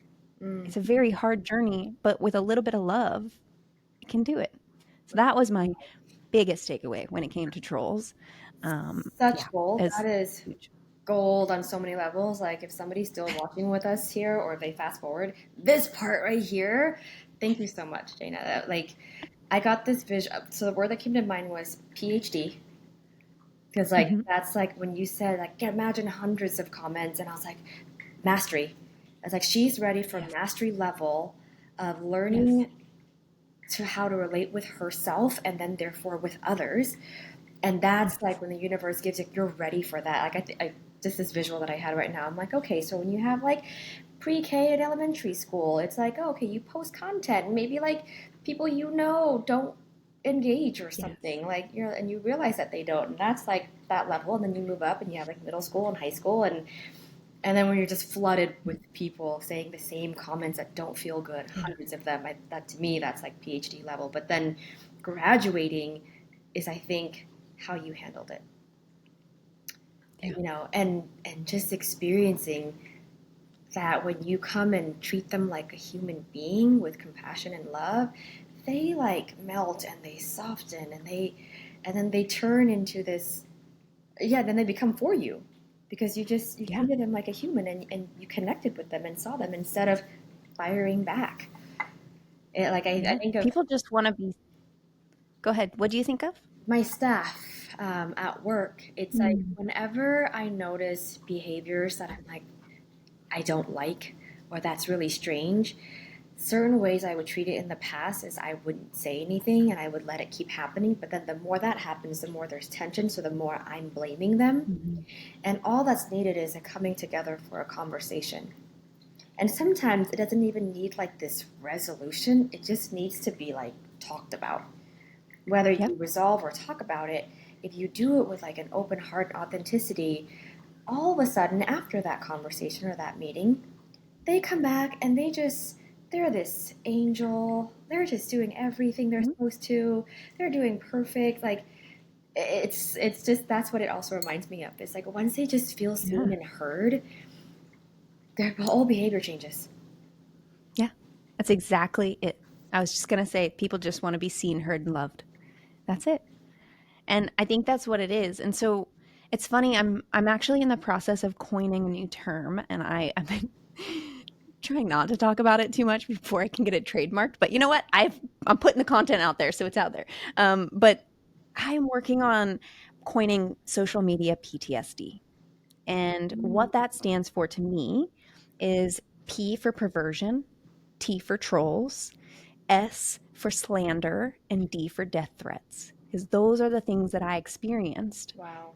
through it, right? Social media PTSD. And so when we don't get over that, it can destroy us forever. Yeah. But when we heal that, then that's where we can have those conversations you're talking about, right? That's Mm-hmm. where we can actually approach people with love versus fire. That's where we can stand there and have 1,000 people tell you you're one way and you go, no, I know who I am. And you Mm. can stand there firm in what you believe in. And all of that comes through addressing these things and accepting who you are and accepting that I'm okay if people don't like me. I like me. And at the end of the day, I have to live with me for the rest of my life. Only you. You don't. You don't. So I'd rather be happy with me because Yeah. if I get locked up, and God forbid if I get locked up somewhere, I have to deal with me for the rest of my life. You're gonna have a So, weird time uh, if you're by yourself you locked know, up. you know, I used to ask friends all the time, how would you do if you were stuck in a room for 24 hours with nothing but pen and paper? And they almost always like, I'd go nuts. And I'm like, that's because most people don't know how to sit with themselves. They don't know how to slow down enough. You give me a pen and a paper, I'm going to walk out with a novel. I would be I'm going to so write. excited. In fact, I should I would too. do that. I should probably I'm lock like, myself in a room with nothing but a pen and a paper. I actually do that. It's called monk mode. Okay. It's something where you can do a day, 2 or 3 days at a time. You would go out to a hotel room or whatever, or if you have a home with no kids and pets that you can focus like that. Um, I've done it many times and it's very healing for your business because it eliminates the noise. You would have no social media, no TV, no outside world at all. You would ideally be somewhere that there's either beach or mountains so you can have a view and then just sit, Yeah. silence, meditate, write. Oh my gosh, it's transformative. I do it at least once a year because it can bring so much because we get cluttered noise so much that when we get that quietness, then all the downloads start happening. You're like, oh my gosh, and this and that and all this new, and it's like you just get all these ideas that you were searching for, but you didn't give yourself space to receive. Yeah. And so I think that's a massive part that people should really do monk mode and just turn off the noise for a little while and just focus. It's also a great way to get a lot of hyper focused work done. Mhm. I also learned during a 72-hour fast that if you 72-hour fast during monk mode, you can get 100x done Oh my because God. your brain is just zipping Oh wow. and you're not wasting time cooking, eating, grocery shopping, cleaning dishes. So you save a lot of time and there's no focus on anything else. And so you're not thinking about what am I going to eat? What am I going to do? What am I this? You're just sitting down and working, writing. It's all just there. And it adds to the level of connection with self and learnings that come up because you'll realize, like, oh, I don't actually eat for sustenance. I eat to distract myself. Hmm. Or, oh, I'm not eating for this. I'm eating to protect myself. Or, oh, like, and so you get to ask yourself when the craving hunger comes up because you're going to get hungry and you're going to walk into well, if you're anything like me, you'll walk into the pantry and just stare Totally. at it or the fridge and just stare at it. I can't have any of this. And it gives you this opportunity to ask yourself, why did I walk over here? Mm. Because I know that I can't have any of this. So why am I here? Is it to distract myself, numb myself, protect myself? Is it to comfort myself? Soothe. Is it to like, what is the reason? And so that's a great way to insightfully learn about that. I also learned that give it 3 or 4 minutes, the hunger goes away. And so that's Well, that and your tidbit there. vessel is so clear also. Like there's a Yes. reason monks Yes. actually go on multi-day fasts to have a more clear Yep. channel to connect with the divine. That's beautiful. I love that. Yeah. I think I need to do that. Like at least That 24 would be a hours. really great 3 days. opportunity. Yeah. Yeah, Yeah. because Just 24 hours. I that's amazing. I'm gonna use that. I'm actually like looking forward to it because I'm at a Yeah. point now where like I know answers are waiting to come in through, and it's just a matter of like my ability to receive them. Like you said. Yes. Yeah. I think that's great. And you also touched on something earlier I want to go back to a little bit. And it was just a few minutes ago. You were talking about having hard conversations. And I actually have a keynote coming up in about 2.5 weeks where I'm talking to a room full of dentists on this very topic, how to Oh. have hard conversations with your team and with anybody really in your life. So I thought I'd share the framework that I developed for this because it's super simple. And I think that it's really great for the conversation we're having. So what it is, it's called the SOS framework. So SOS. So the first S stands for seen. So they want to be seen, help them feel seen. So Hey, Lana, I see you've really been struggling recently. You've been showing up a little bit late and you're having a little hard time at home, I hear. So I see you, right? I see you're struggling. Yeah. Then, oh, options. Give them two options that are both things you're okay with. Okay, so what we can do about this, either you can, or you can, which we call that a double bind, which means either selection is a good selection because you are the one setting the parameters. Yeah. So, but it still leaves them with the opportunity to feel like they have choice. Right. So they are determining their own trajectory. So seen, options, and then safe. So you just follow that up with, and no matter what you decide, I'm here to support you through the process. We're here to do this. Right. So seen, options, safe. Just, Mm-hmm. Lana, I see you're really struggling with, you've been struggling with content creation a little bit. And I feel for you because I know that your brand really, it deserves to be out there. So here's what we can do. Either you can join my group where we're going to help pour those ideas into you, keep you lit on fire, or we can talk one-on-one and we can just do a quick session to see if there's anything in there to break you up. But either way, whatever you choose, I'm here to make sure that you can get your business to where you'd like to be. And I see you. I'm here for you. Like, does that not make you feel good? You're like, It just did everything you just said in one. It's like this bubble of love that you yes, just gave. Oh, that's genius. Thank you. And it's efficient. Yeah. yes. And you can use it with anybody, your kids, your Yeah. husband, your teammates, yourself. Yeah. Like, hey, Jayna, I see you're struggling with this content right now. Either we can make it today or make it tomorrow. Yeah. And it's like usually the thing you're pointing out, right? Like they know, and they've Yeah. been hard on themselves about it. And like if you just come at it with that, which is how I tend to, like, that's my initial response to stuff is like growing up in a hypercritical childhood, receiving hypercriticism constantly. That's my first go-to.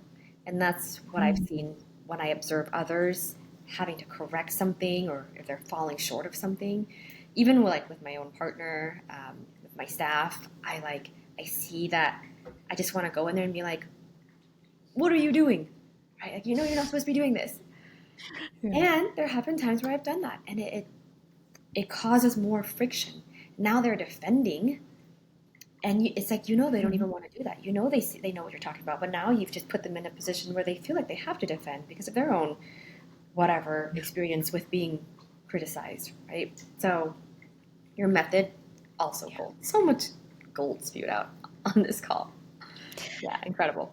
That's just because that's trauma, baby.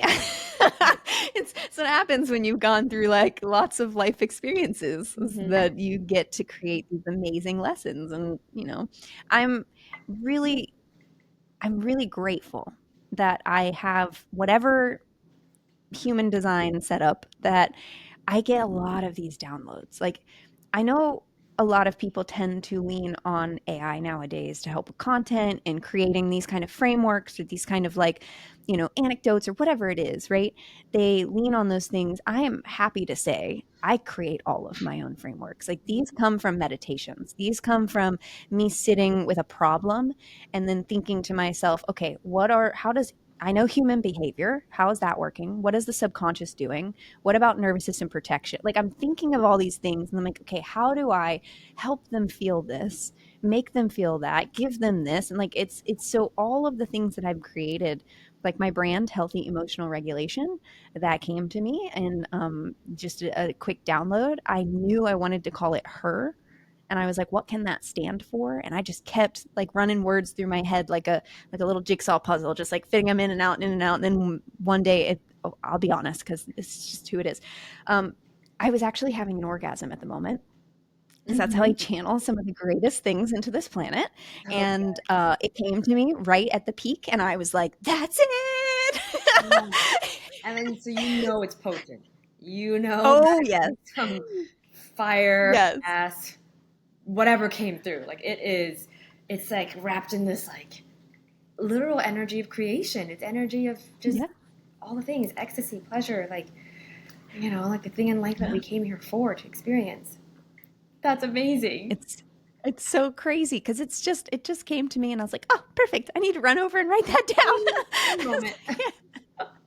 Yeah, hold that. Yeah. So, but it's funny too. Little side note, he's always like men and women think about very different things during that moment. And he's always like, "Ooh, I want to know what sexy things you're thinking about." And I'm like, "No, you don't, because I think about my business. I think about my clients." I'm I, manifesting right now. I was like, "Shh, shh, shh, shh, shh." I'm trying to focus. it's, Well, it's that's, like, can you just pipe down just a little bit? Thank you. Vision's coming through. Oh, that's so but it's so good. true. It is as a woman, it is the most open and clear your channel will ever be. And so Mm. it's just a way, but a lot of it comes to me just through deep thought and just critical thinking. Also, I'm an external processor. So things like today, like doing these kind of calls, doing these kind of podcasts, setting my phone in my car for 2.5 years, I recorded these videos called Thoughts on the Go. They're Mm. between 8 minutes and 20 minutes long. It's me driving to the gym and I just talk. And I have not posted a single one. I have over 100 of these now, and I have just been saving them and saving them. And so I think that we're coming up on the point where I'm finally going to start releasing them, which is funny because I'm going to look very different 2 years ago. Yeah, And so it'll be fun to see. I don't even remember what I talked about in a lot of these anymore. I bet So it's good. it'll be fun. Yeah. But there's this aspect of like, just keep showing up. Just keep showing up. Just keep creating the content. Keep speaking out. Because when I speak externally, I process and then I hear the patterns because I'm listening to myself as I talk. And I'm like, oh, and then you can just make frameworks and patterns off of the things you're talking about. It's kind of like my call right before this, the woman was asking me for feedback on a podcast her and a friend are creating. And she's like, oh, okay, we've had this idea for a long time. We just don't know what our message is. And I was thinking, well, that's the whole point of a podcast, like to have a message. Like, why? And so I asked her, Yeah. like, what's the intention? Like, what's the point of doing this? If you don't have a clear message, like, what's the point? And she's like, well, it was really just to share the insights from our clients that the collective could use, right? Like things that are relevant to the collective. I'm like, that makes sense. Mhm. And her problem she was creating, which I'm using those words intentionally because it's not actually a problem, she was creating a problem in her mind that the content that they were making is not sticky enough. She's like, it wasn't engaging, it's not quick enough, it's very like, it just wasn't sticky. And Mm. she's like, I feel like to be able to be seen, it needs to be sticky. And I was like, okay, let's go back to what your intention was. Your intention was to put this energy out there and to just give these insights to the collective so that people could take them in. Yeah. And she said, yeah. I said, well, does it need to be sticky for that to happen? And she's like, no. And I'm like, no, it doesn't. So maybe it's shifting the intention. I said, if the intention is to draw attention to your business and to convert people, that's okay. You are allowed to have that as your intention. Mhm. That's a very different strategy. Right. That's a very different message. So I continued to talk to her. We've already discussed, but the difference between strategizing and just going with the flow. She's very logical, literal. And so I was like, I know you just got done telling me that you are a strategizer 100%. I'm giving you permission to let go. Mm. I'm giving you permission to just show up and talk into a mic. Because if you and your girlfriend have as much energy collectively that you say you do, it doesn't matter what you talk about on that mic. It's going to be potent. Yeah. And then as you continue to just put these episodes out and just continue to put it out, you will find you're going to talk about the same themes. You're going to find that through line. What's that one thing you always go back to? And now you have your message. And then just lean harder into that. And I'll tell you, the amount of relief on this woman's face, I feel like I took 10 years off of her just telling her that, because she Yeah. was so like, when we're in this, our brain is constricting itself and it's tight and it's stressed and it's like, what do I do? What do I do? What do I do? And it's trying to think its way into a solution and it's just getting tighter and tighter and tighter and tighter. That's not helping anybody. Yeah. So when you say I think too many times, you're here, you want to be an I know and I feel, Yeah. right? And so I kept telling her, like, move here. I know and I feel. Just Mhm. put the content out. Just Yeah. show up and talk into the mic. And And not too I many even told her, I times. was like, look, our call today could have been one of these. I could have recorded this. It would have been perfect. Yeah. And I was like, you don't need to change who you are and build that invisible cage. Instead, just be you and right people will come. Then I used this example of this recording that we're doing right now, which I'm very much not calling a podcast. So But I heard you call it a it's podcast earlier today. I was like, did you make it I did official? slip up and call it a podcast. I'll be clear. My reasoning on not labeling it as a podcast because my brain essentially will now tell me that I have to make clips, I have to promote it, I have to put it on social media, I have to, and I don't want the have tos. Yeah. This is my You space don't to have to just do be. any of that. No, no. As long as I hit record, we're good. Do So whatever the fuck you want. yeah, exactly. So I was telling her all of these things, and she's really coming to this note of like, okay, I can let go. I can allow my brain to breathe. I can allow myself to just do the thing. And I think we all get so caught up in the best systems and structure. And this kind of brings us back to the brute force at the beginning of our call. Is like that masculine energy has been so drilled into all of us, that traditional way of doing business. Like you have to market, you have to know your ideal client, you have to this. It's like, no, you just have to be. That's it. That's all we have to do is be, exist. And if you exist, you are enough. And if you exist and you are yourself at the highest level, you will attract the people who are your best fit. That's all you have to do. I Mm-hmm. mean, cool, you can strategize. Yeah, you can detail out your ideal client. Sure, you can have conversations with ChatGPT to create the most perfect marketing plan in the world. But if you don't follow that up with energy and heart, it will go flat. It will not do anything. 100% it will go flat. Yeah. And Mhm. you'll just feel like you're pushing a boulder uphill with all that strategy and 100%. all that marketing and all of that branding without the heart behind it and the energy. Yeah, I so have good. a question that's hanging out, and it's from a couple topics Yeah. ago, but I feel like for some reason someone needs support around this or something. It's really odd, Okay. but it's like I'm going to state it because it's like hanging out. It's not like I'm like, all right, we don't have to bring that back, but it's nope, it wants to. Um, Earlier, when you said the PTSD of social media, and then the P was perversion. Mhm. So, could you share more about how you overcame that? Because I know that for a lot Mm. of women, it is such a tender spot. And I even think of like some friends I have that have been, I mean, abused, you name it, raped, like, and they're so tender when it comes to this thing. And even I notice myself, like, when I see a beautiful post with like intelligence or somebody that I'm following, and then like guys go on there and they just make like the most perverted comments, and I'm just like, what is wrong with these people? So Yeah. that's the question that was hanging out when you had brought that up, and I know that you've experienced like an intense version of that, you know, for what you were doing back at that time. So can you speak to that a little bit more? Because I Yeah. think it's helpful. 100%. I absolutely. And I'll speak to not only being the recipient of it, but also being someone who specifically coached men straight for 2.5 years and talked about these exact topics. Um, it's uncontrollable for them in a lot of ways. Their brains are very different than female brains, and their hormones are different. We know that. Like these different things, they are biologically programmed to see first, right? They're biologically programmed to notice with their eyes. They're hunters. They're meant to. That's a protective feature. And so it just is.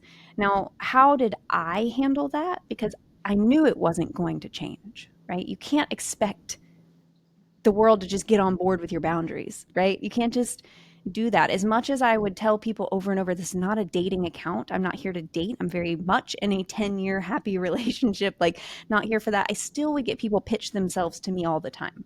Yeah. And it's like, okay, so it's not going to stop. So I need to redefine my story around this, right? That's our opportunity, is how we tell ourselves what this is. And so I actually sat back with it and then would have conversations with a lot of men I trusted, and what came up over and over again was that a lot of times, not always, obviously there's a spectrum and a scale to everything, but many, many men on this planet, physical touch is their number one love language.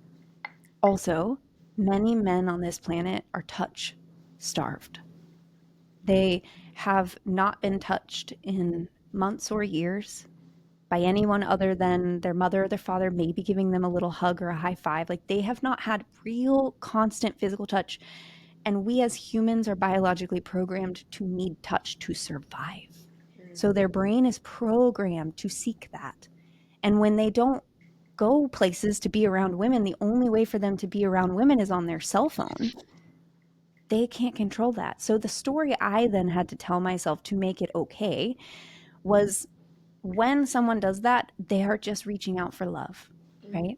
Now, I'm not going to give them physical attention or anything like that, but I know in that moment, if I can help them feel seen and feel heard and feel loved, like cared for, like actually seen, then I can do something, right? And what happens is, a lot of men are not only touch starved, they're also feeling invisible. And when they feel invisible, they want to demand that attention more. And so it's this idea of like, cool, if someone is doing this, it's coming from a place of hurt and pain. Mm-hmm. It's coming from a place of, I haven't been touched and I'm starving for this attention, this love. I can't love myself. I need someone else to love me. And so it's all coming again from the same thing that those trolls and haters came from. Yeah. It's all pain. It's all hurting. It's all suffering. And so when we give ourselves the opportunity to give them grace and then give them a boundary, Mm-hmm. right? So, yes, I gave them grace and would sit here and I'd tell myself, they're just hurting. They just want the love that I get every single night on that couch. Mm-hmm. They want the touch. They want the cuddles. They want just a human being that sees and cares for them. We all just want to be loved. Yeah. And so when I finally got there, I'm like, okay, that's where they're coming from. And I need to set a clear boundary. Mm-hmm. And so I would then just say, hey, appreciate the compliment. I really do. And it does not make me feel comfortable to receive compliments in this way. Here are a couple ways that you can compliment me that would help me feel supported. And some of those men will say, fuck you. I'm just going to, and they just keep doing the little, oh, hot, oh, bend over, oh, turn around. Like, Yeah. and there's other men who will read that and go, I had no idea that's how you felt. And sometimes it's because they just don't know Yeah. how women interpret the things that they're experiencing. So I was able to help many, many, many men understand women because I was the first woman to ever tell them how it made me feel. And so if you have them be seen and heard first and feel loved first, then they're open to the feedback, because they've probably been told this before by women, but Yeah. just in a very non-loving Right. way. And Yeah. so the idea that like I really just made space for like, look, I see you, I hear you, I have love for you. It is platonic love. And here is the way that you can support me. Here is what it feels like from a woman's perspective. Let me put you in my shoes for a second. This is what I feel when this and that. And I'm like, for a lot of men, what I would just say to them is, look, when you compliment my looks, it makes my accomplishments feel like nothing. And that's where all my energy goes. I wake up and I just look like this. I didn't do anything this morning to make my eyeballs this blue color. So please stop complimenting me on it. Compliment me on the things I'm achieving. Compliment me on the things I'm creating. Compliment me on, I post about my weightlifting. Compliment me on how strong I am. Like that. You're And really the strong. moment I started to help them, thank you, appreciate that. I accept and receive. Yeah. That it's shifting everything. Because look, the way he compliments women is going to not just change for me; it's going to change for every single woman that he ever compliments again. And it's so huge because it could impact his entire life. Because that simple shift in how he compliments women can now probably set him up for more dates, for less rejection. Because if you walk into a room and you tell someone the same thing they've heard from everyone else, wow, your hair's so beautiful, wow, your face is beautiful, wow, your legs are so long. Like it's like, okay, one in a million. But if they walk in and they're like, hey, I saw online that you recently finished writing a book, like, Yeah. wow, congratulations. Like that is gonna land with her and she's gonna be like, what do you Yeah. wow, all right. Cause like it's like so that's probably my biggest tip there, is like just seen, heard, loved, Yeah. and then give them a solid boundary and examples on how you would prefer to be complimented. So good. And I think like the biggest thing I gleaned from you from this conversation too is like how much compassion you hold to just see people as people, and move past your own triggers, move past their triggers, and be like, okay, you're a human and you're starving for love and you want to be seen just like me, just like the rest of us. Yeah. Because like that also answered a question that came up, is like, well, what about the guys that it's like not just a compliment, it's actually like it's a hateful, derogatory type of Mm-hmm. perversion, and I quickly like want to go into like judge them and be like, you're a piece of shit, like, but I think it falls into the same thing. They're just hurting even more. Hmm. Yeah, they That's a are. tough And one. They're tough ones yeah. for me. Well, yes. And it's so I'm going to go back to a question you asked all the way at the beginning, and we're going to loop it all the way back around. Full circle. Is the assumption that I have always felt safe. Mm, And no, ma'am. No, ma'am. okay. Perfect. Oh, so, no, very much did not. Very much grew up as a pastor's kid in a Mm, church that I was constantly told that I was not enough. I was not right. Don't dance like that. You can't wear that. Don't talk like that. And it was constantly put on me. And so I did not feel safe being who I was from a very young age. And that turned into shape shifting. I call myself the floater because I never really had a friend group in school, but I had all of the friend groups. hmm I was that person who was in every group because I could just float right in. I could be there. They loved me. It was great. But I was also that person who never got invited to birthday parties, did not get thought of for the slumber parties, was never invited. Like I just didn't get the invites because I wasn't solid enough in the group because I was a floater. I'd just float in, so I'd float out. So they never thought of me as a part of the group. Yeah. I never fully belonged. Yeah. So I never developed that belonging. Even on a competitive dance team, that's probably the closest I got to it, was having that like sisterhood. But even then, like it's for an ends to a mean. Like we're collectively sisters because we had to win the titles, right? Like Mm, so it still did not, there were still cliques within that I didn't feel like I fully fit into. So I did not start out feeling safe. Then that progressed to my just after high school, early in college. I actually dropped out of college pretty quickly, only did like a semester and a half. But after that, I started working and doing all the things. Well, I ended up getting into some pretty bad relationships, and they were physically abusive, they were mentally and emotionally, verbally, all of the things. Um, they became sexually abusive, and that is really where it started to put me over an edge. I was becoming locked into relationships with people who were very narcissistic, very critical, very cruel people, but would disguise it in love. And it was very weird. And I just did not feel deserving. And so I was like, well, this is the best I can get. This is it. Like, he puts up with me kind of thing. Or like, it was rough. And what that led to was I started to develop those cysts on my vulva. And I started to have these reoccurring surgeries for 10 years. I had 7 different surgeries. And so constantly through that, I didn't feel safe yeah. because I'm being operated on by men, being botched by men, being, looked at between my legs by all sorts of men, like to explore, experiment, to whatever. Like it was a lot. So there was a hmm lot of like lack of safety there. And then all of these years passed. And in 2021, I went and got certified in neurolinguistic programming, which is the primary modality that I use as the foundation of all the work I do. I hmm went in just because at that point I was already 10, yeah, I was about 10, I was 10 years into the surgeries at that point. And I was like, all right, cool. I guess I just accept that this is going to happen for the rest of my life. Like hmm Google was telling me it usually happens to women between the ages of 20 and 40 due to hormones. And they really don't know what causes these. There's no definitive information out there. There's very little research on them as well. And so I was like, cool, I guess I'm just going to have to suck it up and deal with this for another, at that point, I don't know, another like 15 years I was looking at, something like that. It's like ridiculous. Wow. And so I went to go get certified in neurolinguistic programming because I was like, well, I want to get certified to be able to help my clients release their baggage and move through things better. And like, let's just go learn something. So I went to what was called Master Prac, where I got to learn the processes I do. I do a 12-hour day with my clients to start.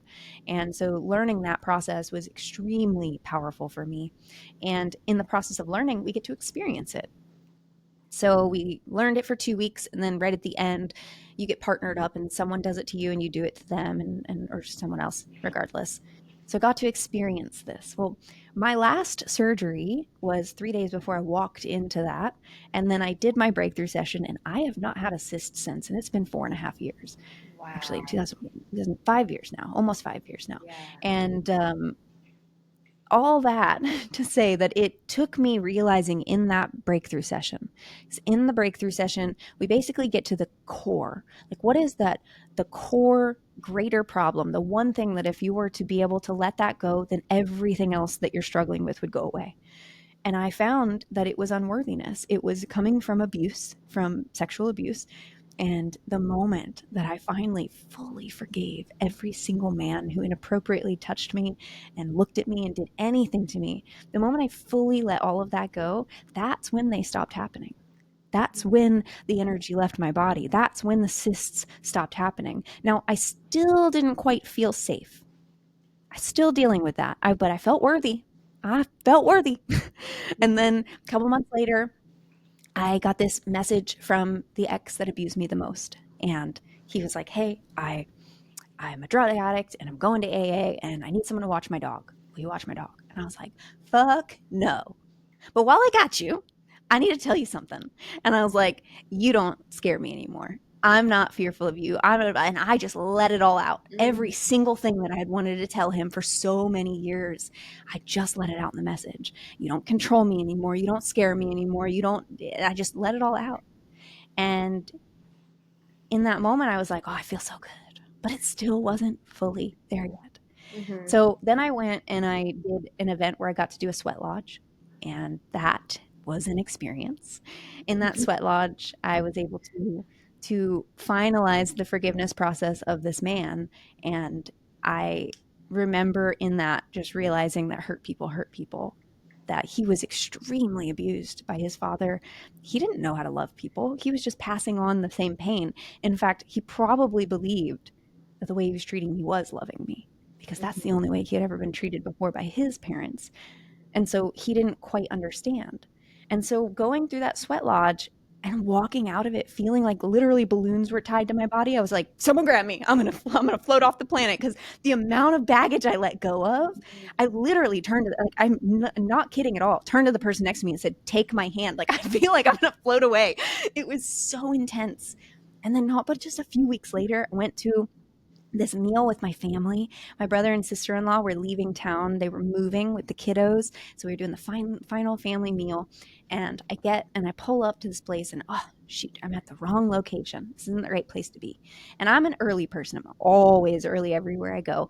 And so being at the wrong place made me late. And so I pull into the right place a couple minutes later than I normally would have been.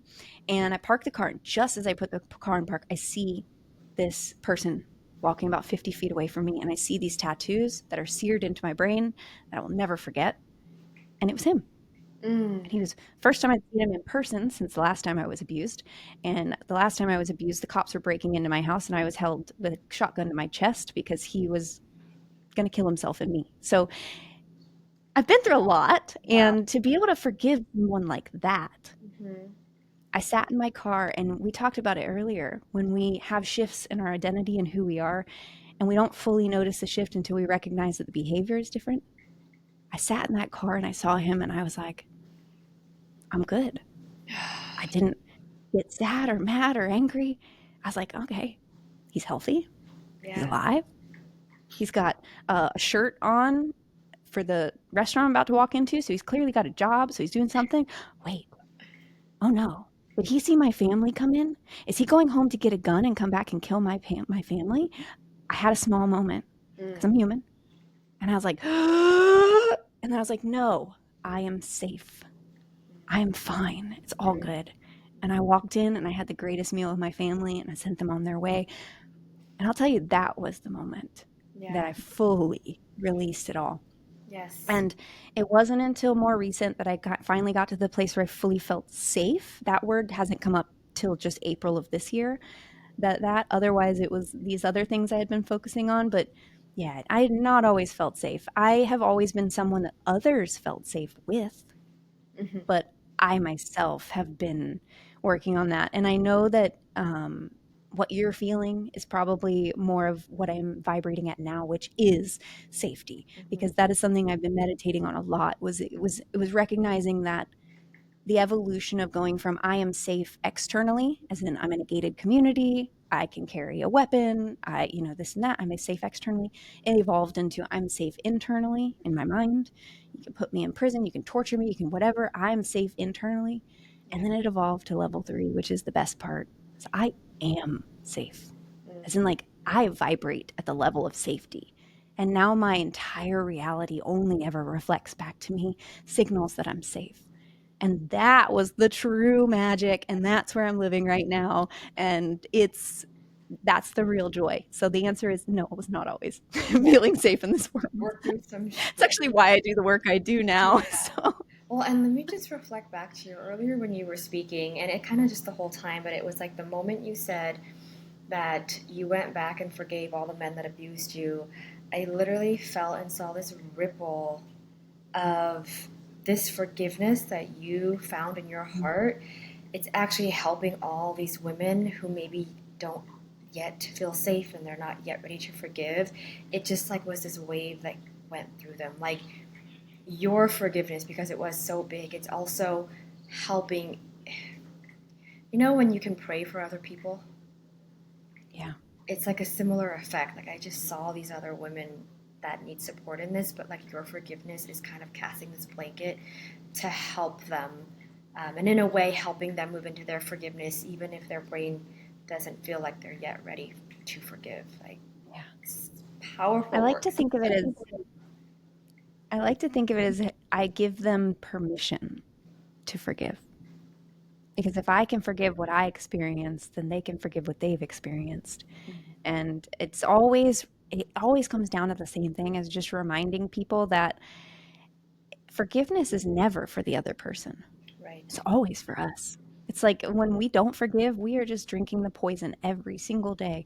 Put the bottle down and Mm-hmm. forgive so that you can let go, so that you can cut that energetic tie, so it can stop draining your focus and your energy, and that you can go back to filling your cup.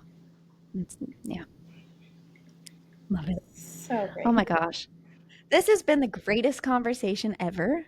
Like, literally so good. So, thank you for joining me today on this episode of the non podcast, the not off I love the name. I love the name. Thank you off the so much record, for real having talk for regulated leaders. Yes, girl. So, I me. appreciate it. Share with those who are still listening, and thank goodness for those who are still listening, Yes. where they can hang out with you and where they can find you online. Yeah, so these days I'm just on Instagram and my handle is at Lana Dang, LANNADANG. That's where I'm creating magic. That's where I'm stepping out of my shell. That's where I'm just doing everything that we just talked about for the last 2 hours. My business Yes. one, if you're into beauty and nails, is at Pampered Soul. You can find that through my personal page. So thank you so much, Jayna, for having me. Can't express in words how honored I am that you reached out to ask me to do this with you and to chat with you and to get me on this non-podcast of yours. Like, thank you. I'm like so honored.